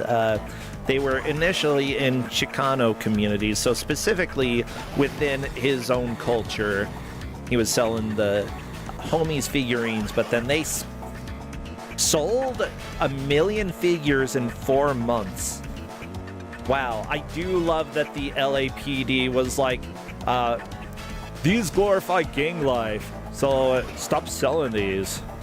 And apparently Walmart and Safeway did stop selling them because of pressure from the police, which was because of figurines that, are not wearing like a suit and tie and instead sort of represent individual cultures. Wow, this is fascinating, Hedge Maze. It is. Yeah. It's this. I didn't know any of that as a kid. So apparently he created stories for each of the characters on the homies website, with each one embodying a positive trait. Stores quickly returned the homies to their shelves after he explained it wasn't glamorizing gang life and had this. The resulting media coverage of the controversy helped homies gain ever more popularity, so LAPD got them removed from stores. And then the guy's like, no, this is racist because, these are positive figurines. Then they returned to stores and sold more. I love it. This is such a positive thing, in my opinion. Yeah, I love it was just this independent cartoonist who got his OCs made into popular toys. I think that's neat. There have been 14 series of homies with more than 200 characters. I love it. So the first series had 8-Ball, known for his distinctive low-slung beanie and big smile. He is named for the numbers painted on his shoes. Smiley, based on a childhood friend of the creator. Smiley is a mechanic who works at Homies Hydraulics and is perpetually broke and borrowing money off the other homies. I love that he's like, yeah, it's my friend, this broke guy. Big Loco, youth gang counselor and arbitrator. There's Droopy, the slightly stoned background character. Sapo, huge consumer of Mexican food, unpopular with women. I love it. And Mr. Raza, highly educated with degrees in Chicano studies and Latin American and pre-Columbian history. Plenty of other stuff. The one that was based on him, known as Hollywood, he has his zoot suit and 1970s disco hairstyle, which I believe you can play as him. And that, do we have? Yeah, he's one of the unlockable characters. Oh, okay. You gotta unlock Hollywood. You know what? Why not make yourself the creator of the homies brand, the homies characters, an unlockable character? Whether or not that was his choice is, it's another question. But if it was his choice, props. I wouldn't put it past him. But yeah, after you beat the game as him, so you have to beat the game as everybody to unlock him, and after you beat the game as him, you unlock an alien character. Oh, okay. Oh no, Whitley!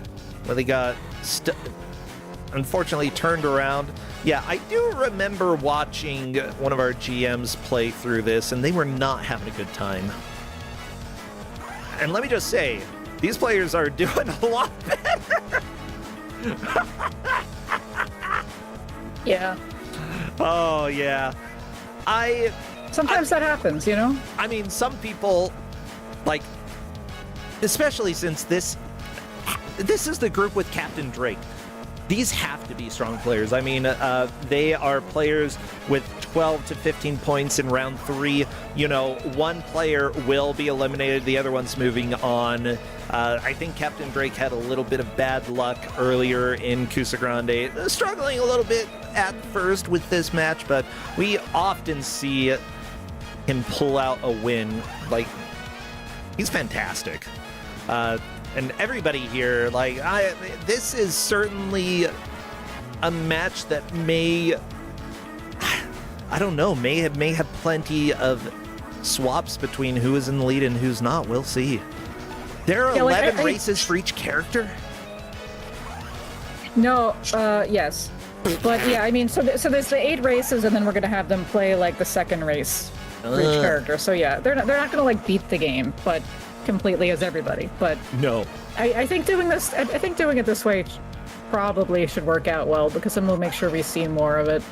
Yeah, I do recall the level that Captain Drake and the Whitley are on right now. At least originally I was gonna. Yeah. Originally it's like the character who uses a wheelchair. I thought this was pretty cool of an idea. I was originally gonna have them just play through as him and then play through as a different character. But the person who tested this was on this for like an hour, and I was like, oh, I guess I shouldn't do it that way. Because yeah, this level's hard. I remember this race, and I remember, how difficult it was. Yeah, like I was testing this too, and I didn't really get anywhere, but I figured I'm not good at games like this, but I guess it wasn't just me. Whitley is onto a circus-themed level, probably just swapping. Either Whitley beat it or is swapping to this weirdo. We've got a jester character? Okay. There's a lot of characters. There are a lot of characters. Like, I like the variants. I like it. You know, so we haven't really talked about how this plays. Yes. I guess you've seen somebody play this, but yeah, it's just controls really awkwardly because your opponents are play this perfectly. But then as soon as you press any direction, you're just gonna like lose control of the vehicle. I was reading like a write-up about this, and they were suggesting like instead of turning normally, you want to just like tilt the vehicle because there's a tilt in this. Yeah. And then like, so you want to be doing that rather than actually turning, and then like on the straightaways, you want to just be like bunny hopping the whole time, and it's just, this is not controlling the way you would expect a normal kart racer to. Yeah, that sounds a little bit more like if you're playing with the motorcycle on Mario Kart. That's sort of a little bit more how you would go with the tilting rather than full-on turning. I mean, that's how you control motorcycles. You tilt. Yeah, like I asked the players how good they think they are at kart games, and they all had like familiarity with Mario Kart. But I said, just to give a tip, it's like this probably doesn't control the way like a typical kart racer does. So try to experiment with what works in this game. Yep. And the more that you can learn to control the game in a way that, like, meshes with your mind, the better you're gonna do, Yeah. I think that I kind of like this Jester character. I'm not a huge fan of circuses, but Jesters rock. Movie Court Jester with Danny Kaye. Amazing movie. If you've never seen it, everybody, it's one of the old classic movies that everybody should watch. Okay, Jester's Rock. Okay. All right, I've never seen that. Yeah, it's got Danny Kaye, Angela Lansbury, and it's got some true humor that I've never really seen in a game. True of the time humor that I feel hasn't. It's aged pretty well. Like, it still holds up, in my opinion. There are plenty of movies that I've gone back to that I saw as a child, and I was like, ooh, how did I ever watch this? This is boring. But no, that movie's good. It's got it's a little bit of a slow starter, but then Danny Kaye, he's got the voice of an angel. All right. Yeah. It's a musical. Oh, and we're in the haunted house. Oh, I'm scared. Oh, we're a person with a hat on. Ah, Hat Man. That's my name for this guy, Mr. Hat Man. This particular race is annoying because the decorations have collision and hurt you. Beautiful. Yeah, it seems like... Well, with Mario Kart, whenever you have, like, a haunted level or a ghost level, they're often very sharp turns. And this game is somehow following that tradition where Ghost House sharp turns. Yeah. I also saw someone in chat mentioning that the way this looks, it looks like you're rotating the game world under the cart rather than turning the cart. Yeah, the camera turns sharply with the cart, and the cart turns sharply whenever you touch a direction. Yeah, so like the camera's right on your butt. Yeah, like I did say this was kind of a motion sickness risk, but I think everybody was okay with this. Yeah. Now, the total of best placements, that's essentially... Is that... I'm trying to figure out if that's backwards from... It's like golf. Okay, so they want lower scores. That means Captain Drake probably is doing the best right now. Yeah, so if they have an 8 in that box, it means they have come in first in all of the races, and now they're going to go play the second race for each character. So they're aiming for 8 in that box. Gotcha. But yeah, it's like golf. This seemed like the best way to make this work as a race. I think that's fair. Yeah, it's just a little bit hard to know how many of the tracks they've actually done. But that's probably elsewhere on the tracking sheet as well. Yeah, like you're just not showing the whole thing on the screen, but that's okay. Yeah. Like, for example, our first player, Whitley, has not done Zombie. Leslie Pro has not done Willie G, Joka Wild, or Zombie. Yeah, the characters that they're doing are Mac Daddy, El Chilote, Kata, Big Loco, Big Red, Willie G, Joka Wild, and Zombie. The 8 characters. But yeah, they're all certainly going to play all 8 races before the hour's up, and then it's just replaying it to get better scores and seeing if they can move on to the second race. Yeah. By the way, this is a DS game that doesn't seem to use the touchscreen at all. The screen that they're playing on is the top screen, and the bottom screen is just a mini-map. I'm not upset by that. I don't think every DS game needed to use the touchscreen. Yeah, it doesn't need it, but it's just a surprise, because most of them do. But this one doesn't. So, I'm seeing that this game, per Wikipedia, was received generally negatively by critics and has been one of the lowest rated games on review aggregator Metacritic. The game was criticized for its difficulty and have described the game as having poor game design and derivative content. You know, I'm not playing it, so like I control-wise, I would probably agree. But as for a game for the brand, I don't hate this. Yeah, like I think my complaint is the way it controls. Oh no! But if I was a little kid who liked these toys, these characters, I think I'd be fine with this. Like, this is a game where you play as the characters. So you may have seen people keep getting stuck in certain positions. The game is like that. The game is like that. Yeah. Anisep is stuck. Okay, yep, learned how to reverse.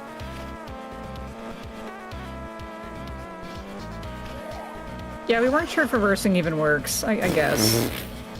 Oh, this game's like... I've got a lot of polarized feelings about it. I'm like, this game sucks. But I'm also like, aesthetically, I'm not against this. Yeah. It's not the aesthetics I have a problem with. It looks okay. Yeah. It just doesn't play well. Okay, Captain Drake has now played all the races and is trying again for better scores on a few of them. Very nice, yeah.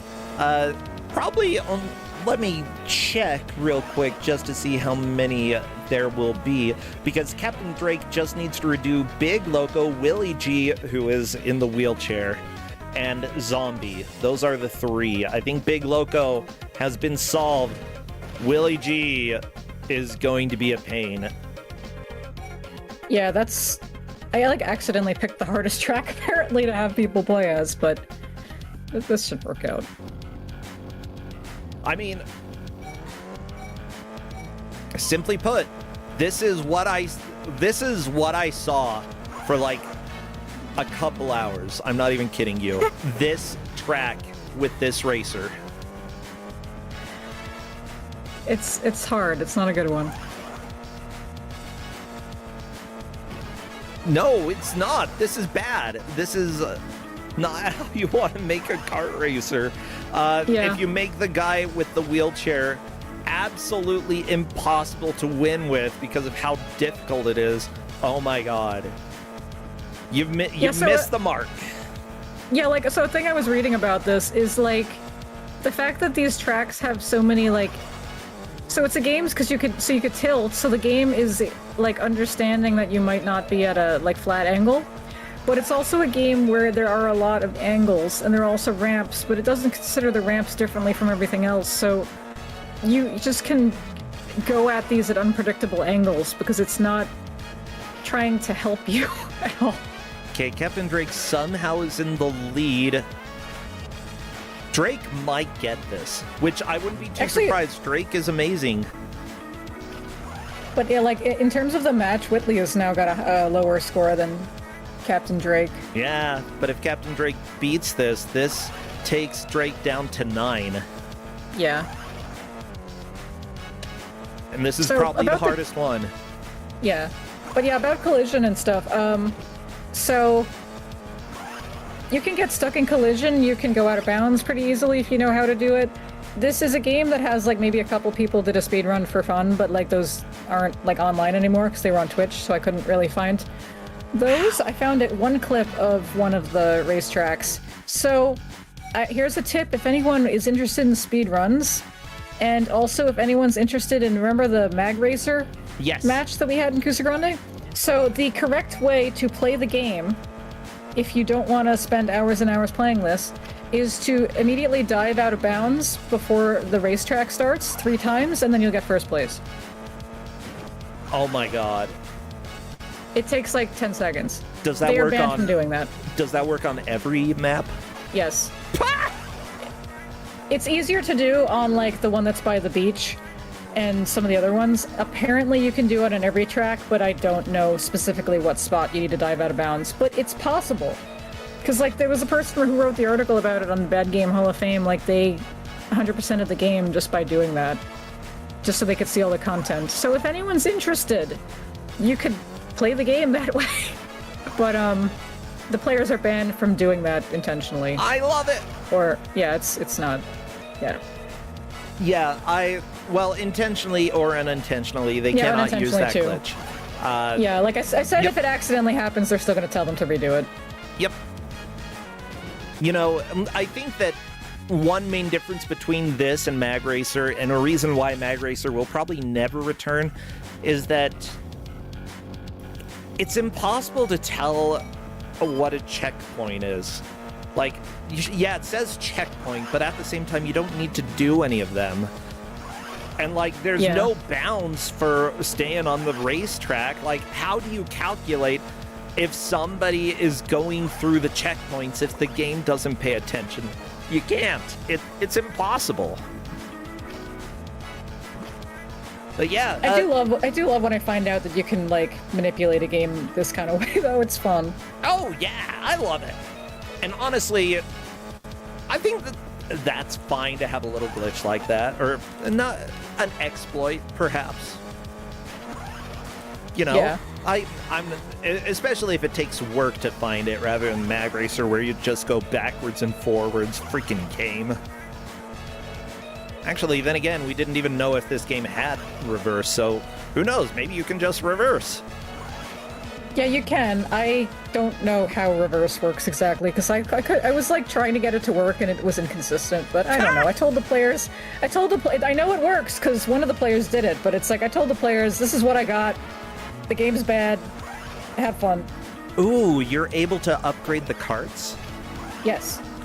Okay. I told the players they're allowed to do that anytime. You do it by getting the I forgot what they call it, the, you know, cred or whatever, the whatever you get from doing tricks. Or not even tricks, but like doing the hop or something. But I don't think it does much to upgrade the cart, but you can. So they're allowed to. Yeah, I probably would while I'm still playing. Like, even though you say now, I don't know if it affects the cart. A lot of the times we see, like, matches where visually we can't tell, but the players can just because of how it feels. Yeah. I worry, though, Yeah, no, that no. upgrading certain things in this might make the cart less controllable. Yeah, I'm not sure. I'm just saying, like, the article I read about this said that they weren't really worth bothering with, but maybe they are. It depends on the player. I've seen so many reviews that just don't know how to play games. Captain Yeah. Drake is on to race set number 2, solidly All right. taking the lead.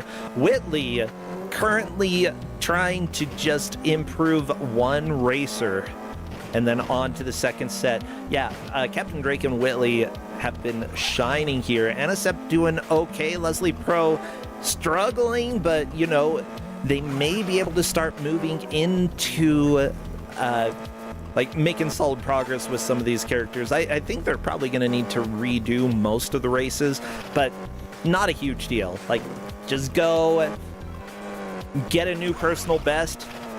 Don't worry too much about how others are doing. Just worry about yourself.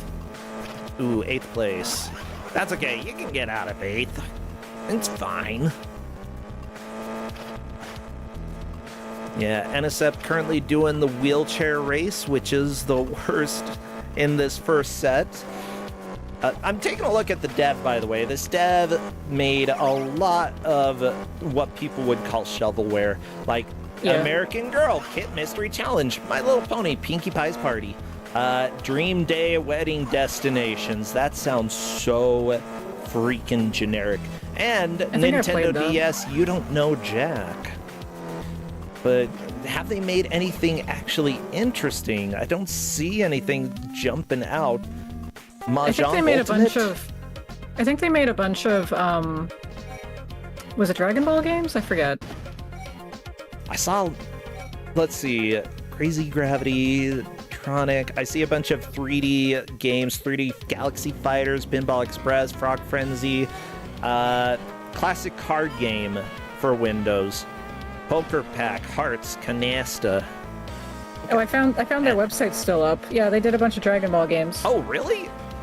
Here, I'll put the link in GM chat. You can look at all their games. Wow. I love when devs do that. Like, you could still look at all the stuff they did, like, a long time ago, just in case you want to. And we do. Yeah, I definitely do. What did you do? Air hockey animals. Okay.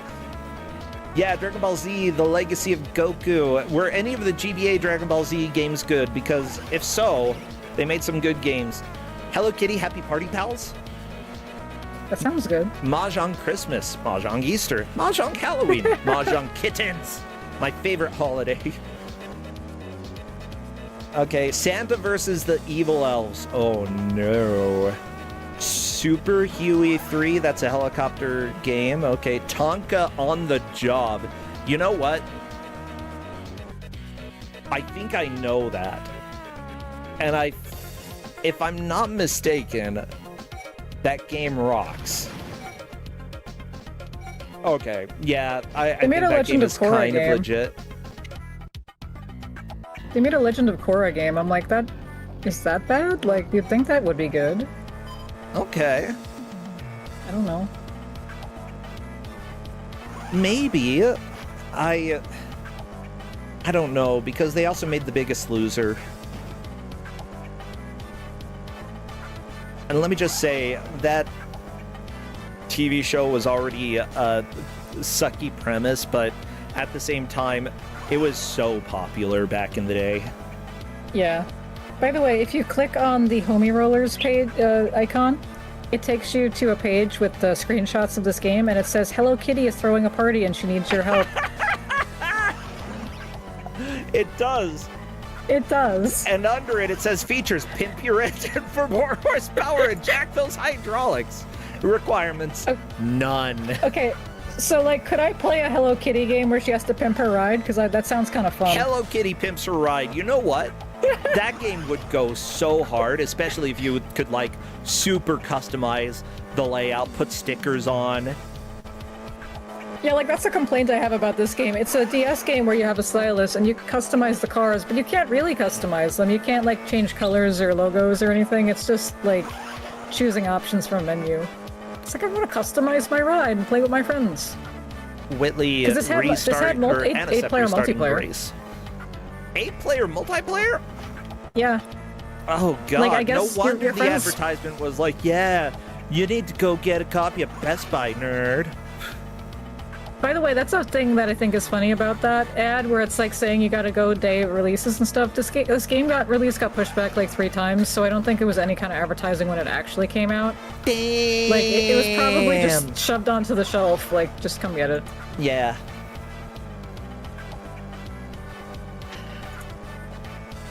It was such a good ad. I gotta be honest. Good I ad. like it.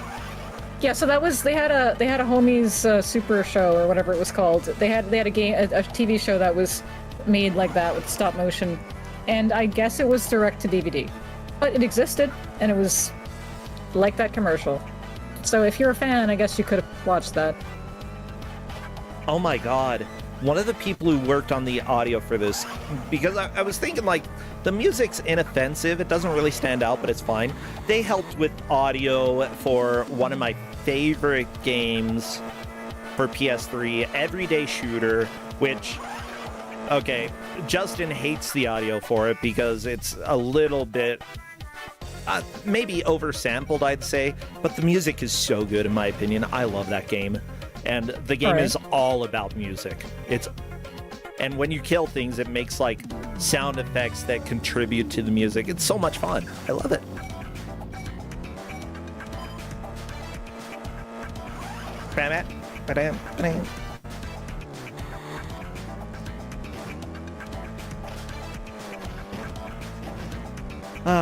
But yeah,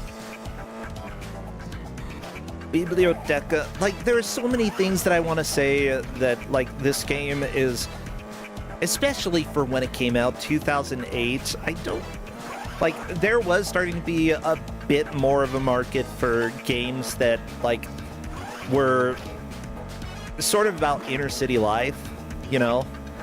Yeah. Which, I feel like we didn't get a lot of, like, it certainly wasn't popular here in Utah, partly because we just did not identify with it, partly because Utah is Utah. You know, poor Mormon mother would have seen that homies ad and be like, he said, damn, this game is evil.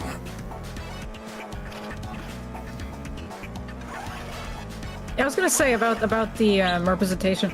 There was a really I'm trying to find it. There's a really strange like 2-minute. There's a short clip from, I don't know, like a PAX or a E3 or something like that. And the guy who's showing the game was like being demoed at this whatever it was, and the guy who's talking about it is like white, and he's awkwardly talking about how this is the first game like designed for Hispanic people. And I'm like, I'm not sure that that's true, but maybe it's true. I don't know. It can't be true. 2008? I'm just trying to think of other games that, like, could be, and everything that possibly comes anywhere near my mind is not correct. Okay, yeah, that was from PAX 2007. The first ever video game targeted at Hispanic audience. Anyway, that's the way someone described this.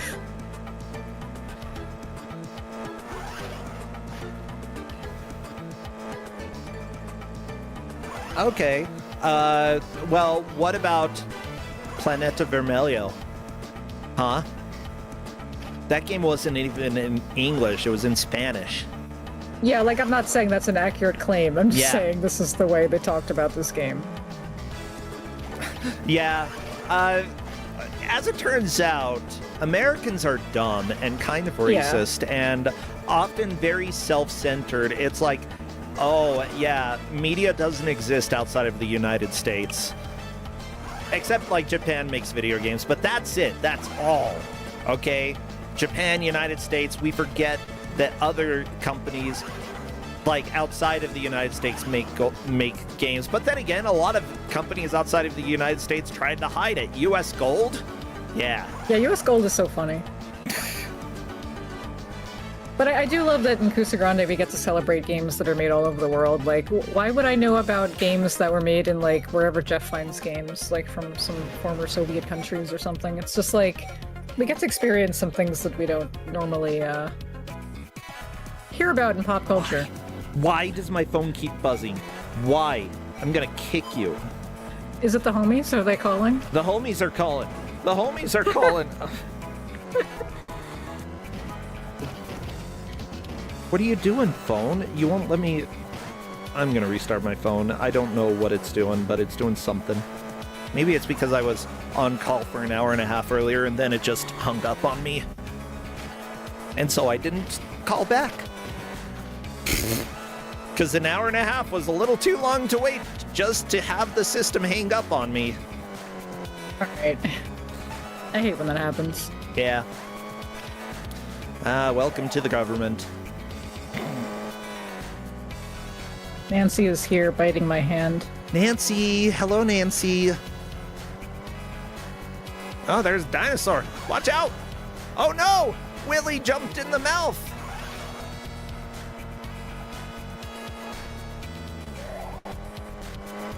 Unlock my phone to get notifications? Oh, I could just never unlock it after restarting, and then I never have to worry about a notification again. Oh my gosh, I just solved world peace. Wow. Yeah, not getting notifications on your phone would probably solve a lot of society's problems today. It would. Yeah, like I don't know what Facebook is doing. I don't use Facebook, but I have one because of family members. But it's like I get notifications all the time that are like Bob's yard sale, and I'm like, who is this? Bob? You don't know Bob? Yeah, I just get like notifications for things I don't subscribe to, and I'm like, who is this? Beautiful. I don't pay attention to Facebook very often. Again, I have one because it's what family has. And honestly, when it comes to people in Utah, that is still the best way to find people who exist. Like, yeah. Sorry, nobody in Utah started using Twitter until about 10 years ago. And by that point, it was already falling apart.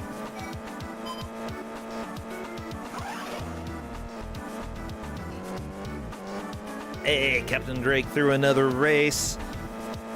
Yeah, biggest thing right now for both Captain Drake and the Whitley is to clear each race with the best placement that you can, move on to the next one. You want to get all of them done if you can, and then go back and correct any of those that were not optimal, you know, anything under first place. By the way, I just want to give a shout out to Whitley because we originally had a different player in this match and they couldn't play for, you know, whatever came up in their life. Yep. So Whitley was originally mulliganed the other day from Police Quest, and so we had put him in a 17-point match that was going to be in a couple weeks.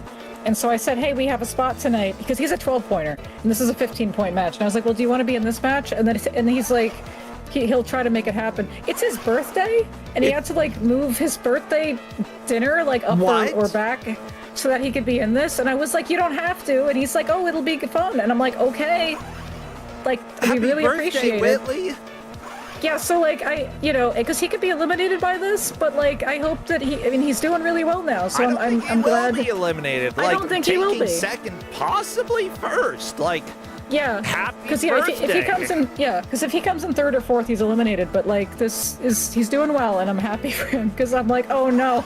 And I was like, I had some other games in mind, but then I saw that somebody in the match was colorblind, and I'm like, oh, no, I have to give this out, because my other choices were worse. Like, for accessibility, so I'm glad if he does well in this. Like, we're not really here, like, specifically rooting for players, but I mean, if you go out of your way to move your birthday dinner to be part of this, I mean, I'm grateful. Yeah, seriously, thank you so much, Whitley, for being here. Sorry, I'm taking a look at a website. I was looking to see if there was any manual for this game, and I found instructions for homie rollers. Basic setup, blah, blah, blah. Game controls, what to look for. Overall goals: 1, win the race. 2, earn respect. I agree I didn't even with that. find a manual. This isn't a manual, but it's just instructions per dssinglecard.com. Okay. What review did you give it? Setup and timing? The interface is one of only 2 strong parts of the game. Oh no. They gave The it... interface. Yeah, apparently. Content, 3.5 out of 15. Oh no. Ease of use, 1.5 out of 15. Oh no. There are a lot of problems with homie rollers, and gameplay is one of the big ones. Game features bad steering. The button control scheme is unusual and uncomfortable, with no option to set up your own control scheme and no option to have touch controls. Can you imagine playing this with touch controls? That would be I do not think it would stupid. help. Yeah. I do not think Let me it would just say, help. having that as an option, not required for this game, okay? Just because there's a touchpad doesn't mean you need to use it. No. Okay, the auto-driving correction removes a lot of the game's potential challenge. Are you sure about that? Is there auto-driving correction? I don't think there is. Okay, despite the game's tendency to automatically turn you a little bit in the right direction, the game's AI characters are almost impossible to beat in single card download mode, whatever that means. The smallest movements result in huge direction changes. Some of the shortcuts take longer than the regular track.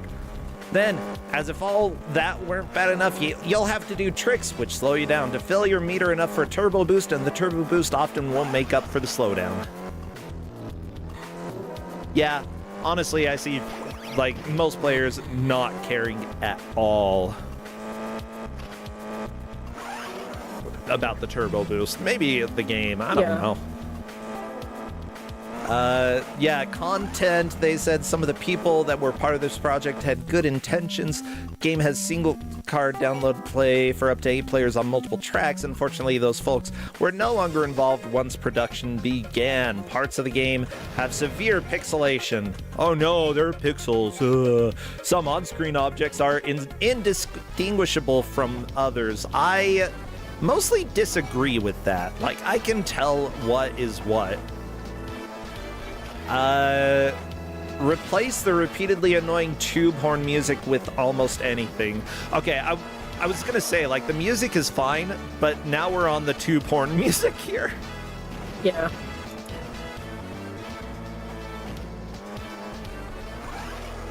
It's fine. Like, I don't hate the music. They gave fun 1.5 out of 15. Oh no. That's pretty brutal.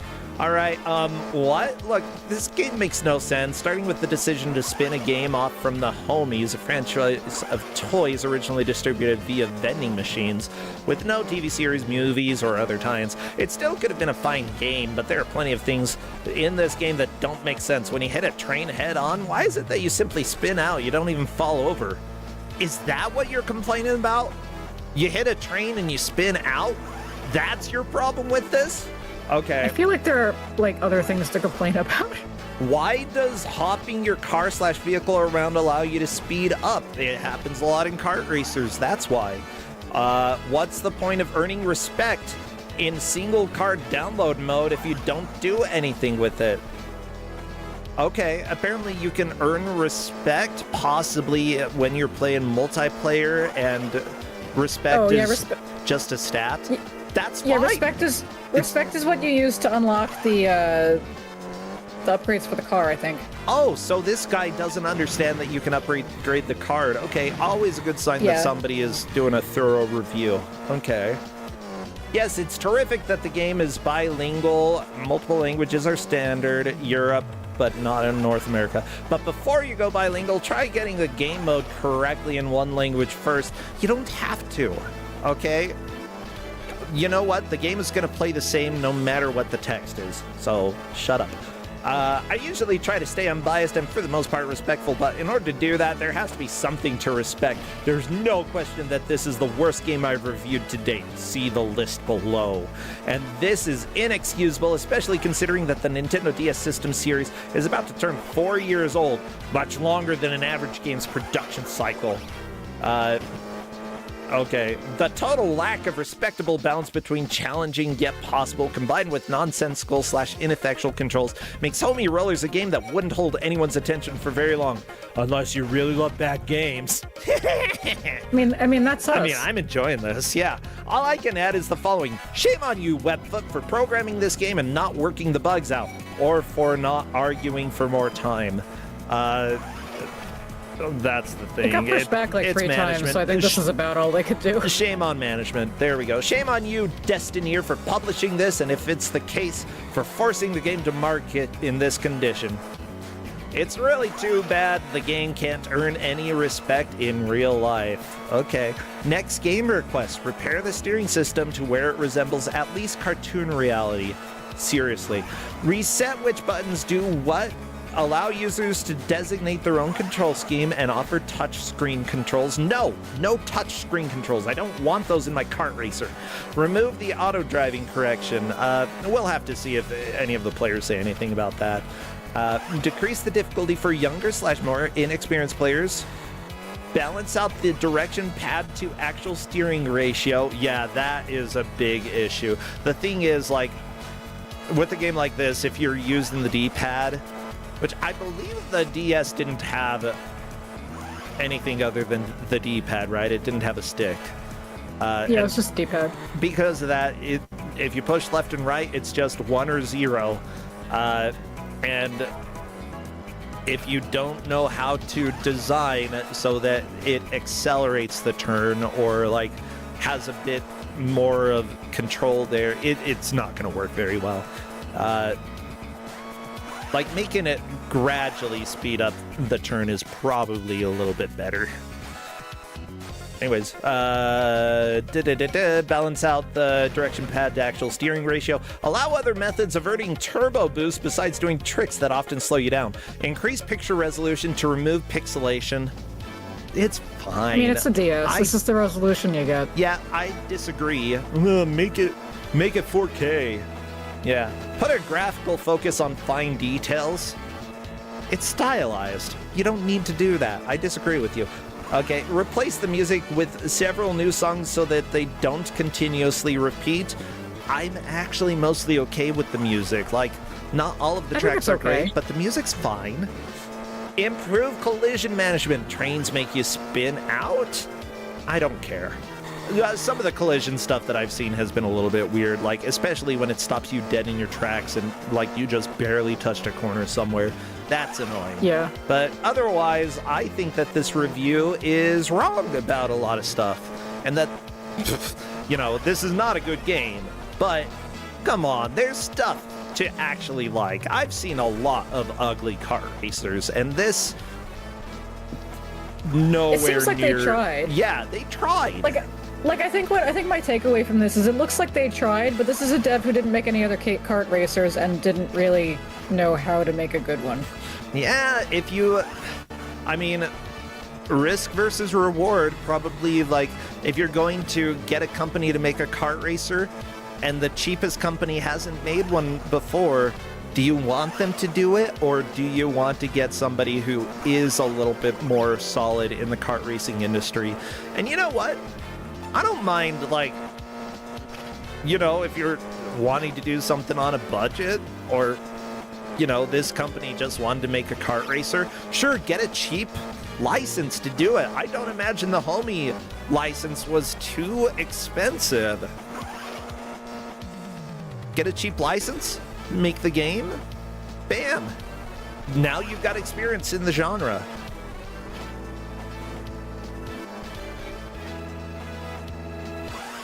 But the biggest question that I have, did any of the others go on to work on kart racers? Because it's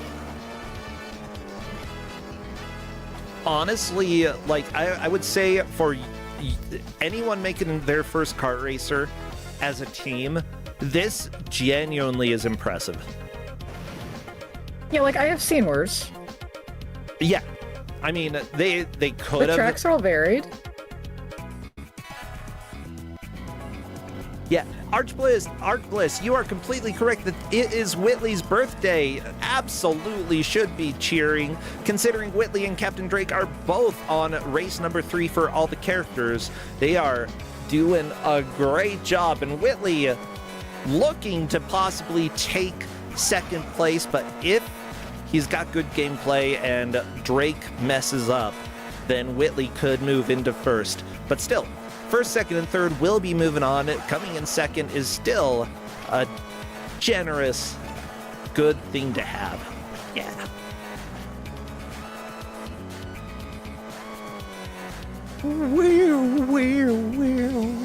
You know what? One of the people who worked on this, I think the main programmer for this game, ended up moving on to work on,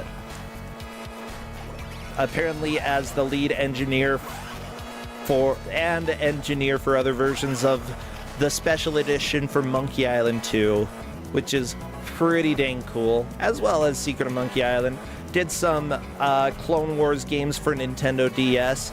You know, I don't see any other kart racers in his history, but, you know, maybe others did, like Matt Pellegrini. What did you work on after this? Matt, what did you program? Okay, Mahjong Kitten. Yeah, okay, so you stayed with the company. The other guy moved on to bigger, probably better things. What about David Lannon? You also worked on programming this game. Did you do any other kart rollers? No, this was your last game. Okay. So one person kind of a veteran but had not worked on kart racers. So yeah, none of the programmers had programmed a kart racer before. Bam.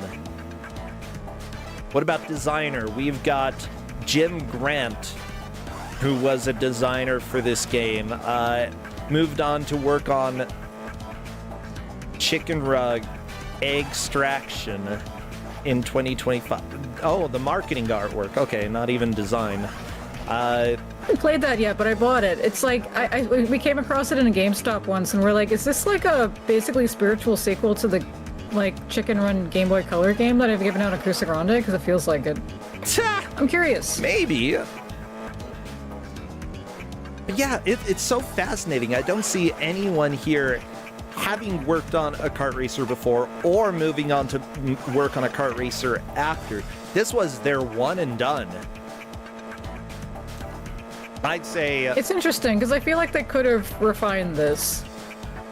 It's not too far off. Like, honestly, refine the controls and you're like at least halfway through everything that you need to do. If you fix the steering, like, that's 50% of what you got to do in order to improve this game. Maybe 80%. Like, the controls matter so much in kart racers.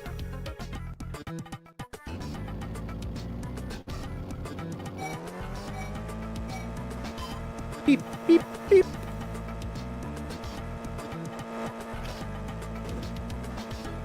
Okay, what about the director of software engineering for the game? Oh, he went on to be the engineer for all of the Jackbox party packs up to pack 7. Okay. Wow. Drawful, Quiplash. You know what? Well, those are more successful games than this. Those were huge. I mean, I still play some of those games every once in a while, you know? Yeah. It was super important for, even if people don't consider them quote-unquote video games, they certainly are, and, you know, there are different genre of video games that we often don't group in with, like, a kart racer like this, but they're super important when it comes to... Yeah, like party games are important to have. And honestly, there are not very many, like, party games out there that genuinely work for a party. You know, Mario Party, you gotta plan for everybody to participate, and you gotta have, like, 4 people exactly. And, you know, it's gonna take, like, 1 or 2 hours. That's not a party. That's like, you know, planning a board game group. I mean, Mario Party is a board game. It is a board game, yeah. Yeah, Japan likes the game of life type games, board games. Yeah, I mean, I think they're kind of fun. I want to play some of the weirder ones, you know? What's the weirdest Mario Party like? The one that is going to make me feel like I'm not sober just because of the way that the game works. I don't know. I'm sure there's a lot out there. Yeah.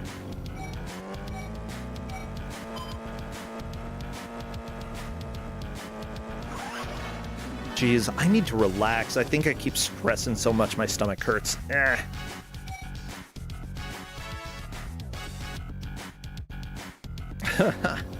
I love that Ubi is pointing out the director of software engineering has very little to do with what happens in the end product. Basically management at this point. Well, okay, but he was management and moved on to be software engineer for a lot of important games. Not director of software engineer, but a software engineer for Jackbox games.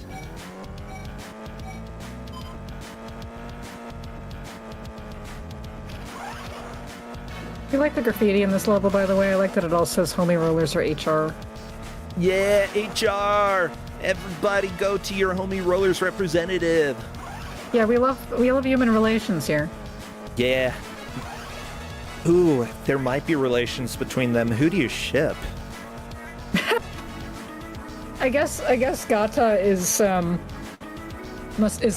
creator's girlfriend or wife at this point, so it's like I guess we you gotta ship ship her them. with Hollywood.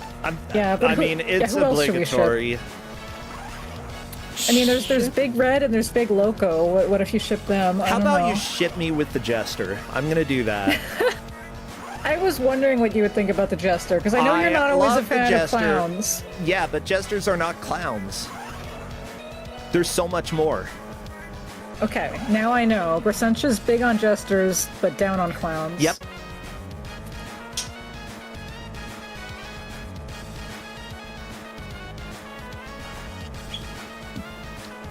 Well, everybody, this has certainly been a match that I paid a little attention to, but not that much.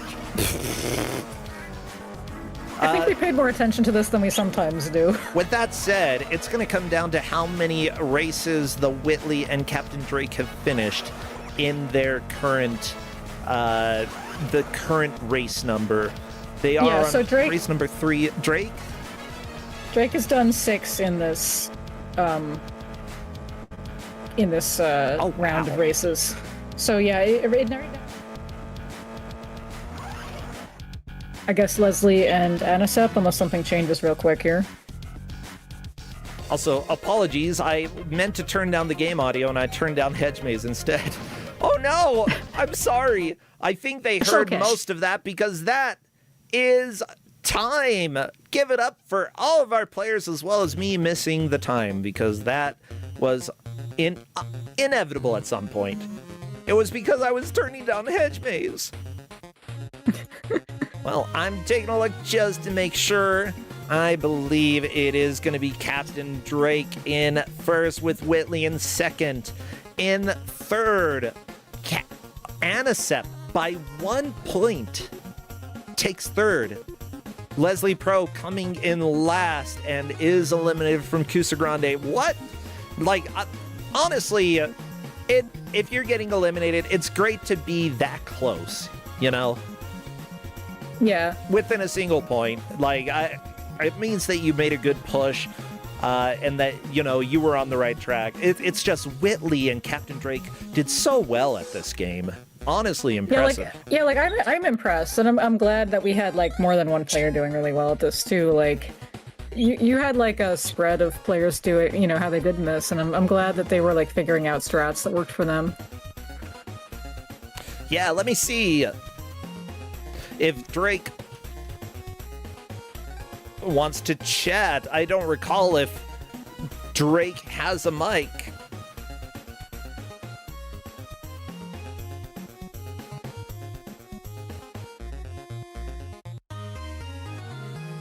Well, I'm letting Whitley know that he can come and join as well because it is birthday time, and Whitley did come in second. Captain Drake is going to skip voice. Whitley's saying, I can't believe Drake would beat me on my birthday. Yeah, I know, right? How rude of you, Captain Drake. And yeah, How absolutely got to hang out with the homies is what Captain Drake is saying. Yeah, absolutely. That's a good way to spend a birthday. Yeah. Oh, I had fun. It's not a great game. It has problems. But at the same time, I like what they were going for. And as I have said multiple times, for a first kart racer, like, it's pretty legit. They did good. Not perfect, but they did okay. Yeah, this is not Scunny Kart. Oh my god. Scunny Kart, what a nightmare. And you know, they're making this for the DS, which I don't know what nightmare of programming language they had to deal with, but it certainly had to be something stupid. Probably. Yeah, Whitley will join us, and then we can say happy birthday. Happy birthday, Whitley! Heyo, thank you guys. I know Happy that birthday. I've got some happy birthday sounds. Let me see if I can find them. Yeah, and great job. You actually took second place. You and Captain Drake both made it to the third round of races. The other two players struggled a lot more and were stuck on the first round, which honestly, I'm not too surprised that some people were stuck there. Yeah, but I had fun with this, and honestly, I appreciate a lot of what this game was trying to do, despite how flawed it is. I mean, the handling was weird to get used to, but it wasn't as bad as I was expecting. I was like, oh, it could have been real slippery or something, but I never really, like, I saw them talking about, like, there was all, like, you know, boost strats and stuff, and I don't think I learned how to even generate boost until, like, my third round of tracks, which, I don't know how far Drake made it, but he's probably close to 4, that means. Let's see, Drake, I believe, cleared 6 races, all of which were in first place. And so you were 2 races behind Drake. I think, yeah. Like, right at the beginning, you actually moved into the lead for a little while in the first round. I think it was just the guy in the wheelchair that was really holding you back. I felt real bad that I'm like, the guy I'm struggling with is the handicapped guy. I'm like, oh no. I mean, okay, here's the deal. It was a rough course. It was that tunnel, right? Yeah. We have a GM hangout every once in a while, usually Thursday nights, and one of our GMs was playing that and was just playing that character and that course, and I think it took over an hour to beat it for that GM, and oh my god. It didn't take you or Captain Drake that long to take first place in it, but it was still one of those that I was worried about. We changed tracking for that. The AI, like some of the computers, just if they decide they're gonna body you off the track, there's basically nothing you can do. Yeah. Especially in those races where it's just like there's anything could hit you, right? Like it's just like you get nicked and it's like, oh, your car's just spinning around, and then I got like stuck in a corner, and you're like, oh no. Oh no. Yeah. And also, reverse doesn't seem to work. Like it worked. We saw somebody do it, so I don't know how. Yeah, I the only time I reversed was I was on a slope and I rolled backwards. I couldn't get reverse to work otherwise. I'm like, was I doing something wrong? Oh my gosh, what if reverse might be at the whole brake and gas at the same time? I wonder if it's one of those weird reverses. Could be. Leslie Pro says, I thought it was B. Okay. I thought it was. I love that we've got theories about how reversing works because we don't know. Okay, I may have had wrong information, but I gave you what I had. Everybody had the most correct information we had. I think the game even implies that that's what it is. I just don't know. It didn't feel like it was working when I did the test. The game may have lied. I believe that. That seems about right. So, like, is this a game that anybody should play, Whitley? I mean, I think there might actually be worse kart games out there, so, you know... I think so. Like, it's not as boring as some kart racers I've seen. Some kart racers are just so stale. And this, they actually tried to have some flavor in there. Like, the D-pad's terrible. They need to fix that, absolutely. But otherwise, I don't know. Tapped a lot. Yeah, tapping is certainly the way to go with this. Otherwise, the lean, I think. Tapping and leaning. Tilting, I don't know. Yeah. Yeah, I feel like I'm pretty sure I was working at EB Games when this game came out, and we never sold a copy. Really? Yeah. Yeah. So it's like, their commercial was really ambitious. Yeah, I love the commercial. Honestly, I'm like, the more that I learned about the franchise during this, the more that I actually appreciate the franchise in this game. Like, because it was certainly not aiming for the mainstream audience, there weren't too many games at that time that were necessarily like targeted towards inner city groups or non-white America.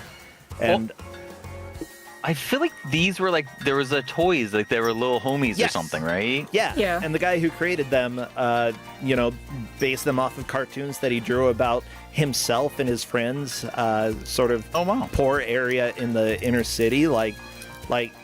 Genuine. I mean, the LAPD tried to get them banned in stores and succeeded for a while because they're like, yeah, this encourages gang stuff. And eventually the creator's like, no, it's not about gangs. On my website, I have positive stuff about every character in here. Yeah, they might be poor. Yeah, one of them might be high most of the time, but they are. Tell me you don't have a rich white friend that's exactly the same as that guy. Yeah. I mean, I agree. Yeah, and they ended up getting back into stores and becoming even more popular because, the police were against them. And I love it. Wild. Yeah. Like, that's actually, just straight up, we're gonna ban Latinos. Like, what? Kind of, yeah. And so... that's insane. It's just an example of a game that I didn't realize, the franchise had this much depth to it, and I grew so much in appreciation that it even came to have a video game. Sure, it was probably a cheap license for the company to get. Yes, this was the company's only kart racer, which probably lets you know why it had so many specific flaws. But for their first and only kart racer, for a franchise that nobody expected a game and nobody really wanted a game out of it, they did not do a bad job in my opinion. It's a flawed game, but it's their first kart racer for something that almost nobody is going to buy. I'm fine with it.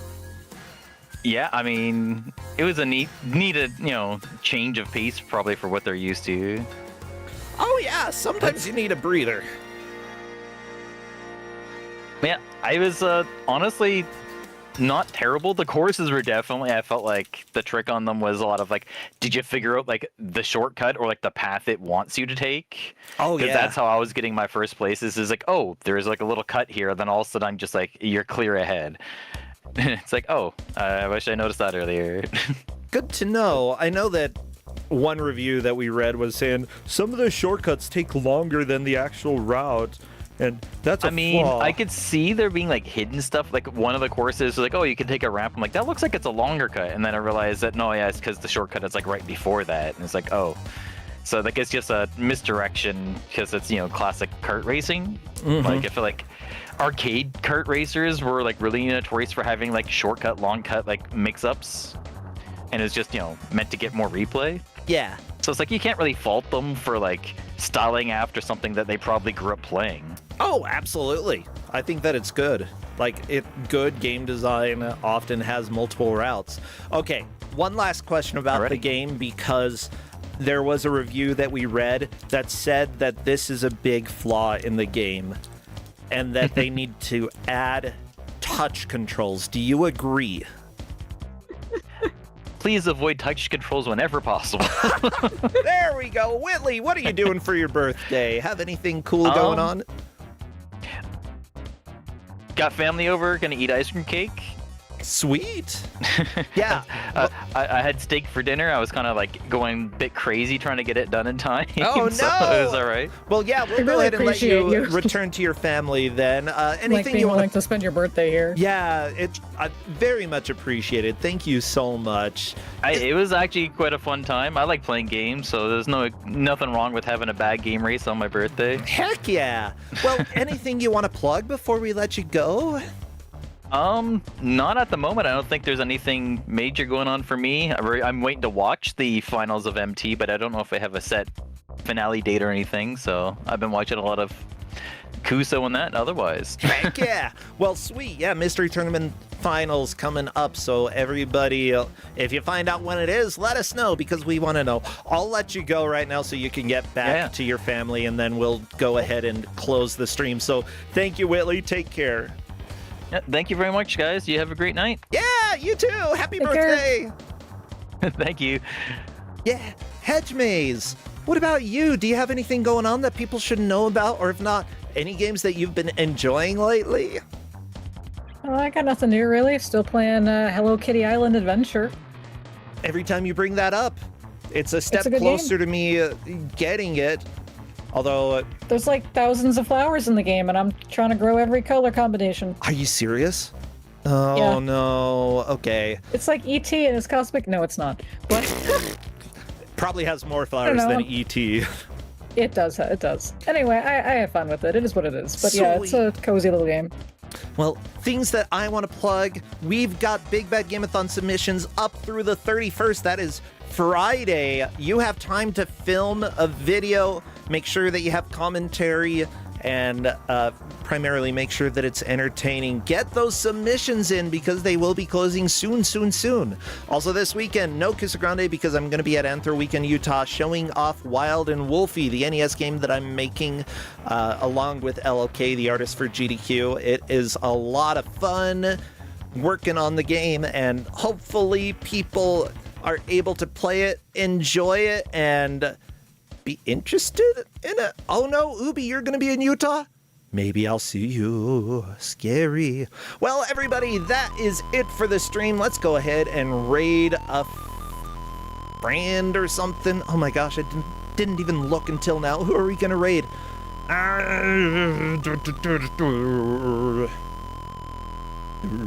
I hear scary music.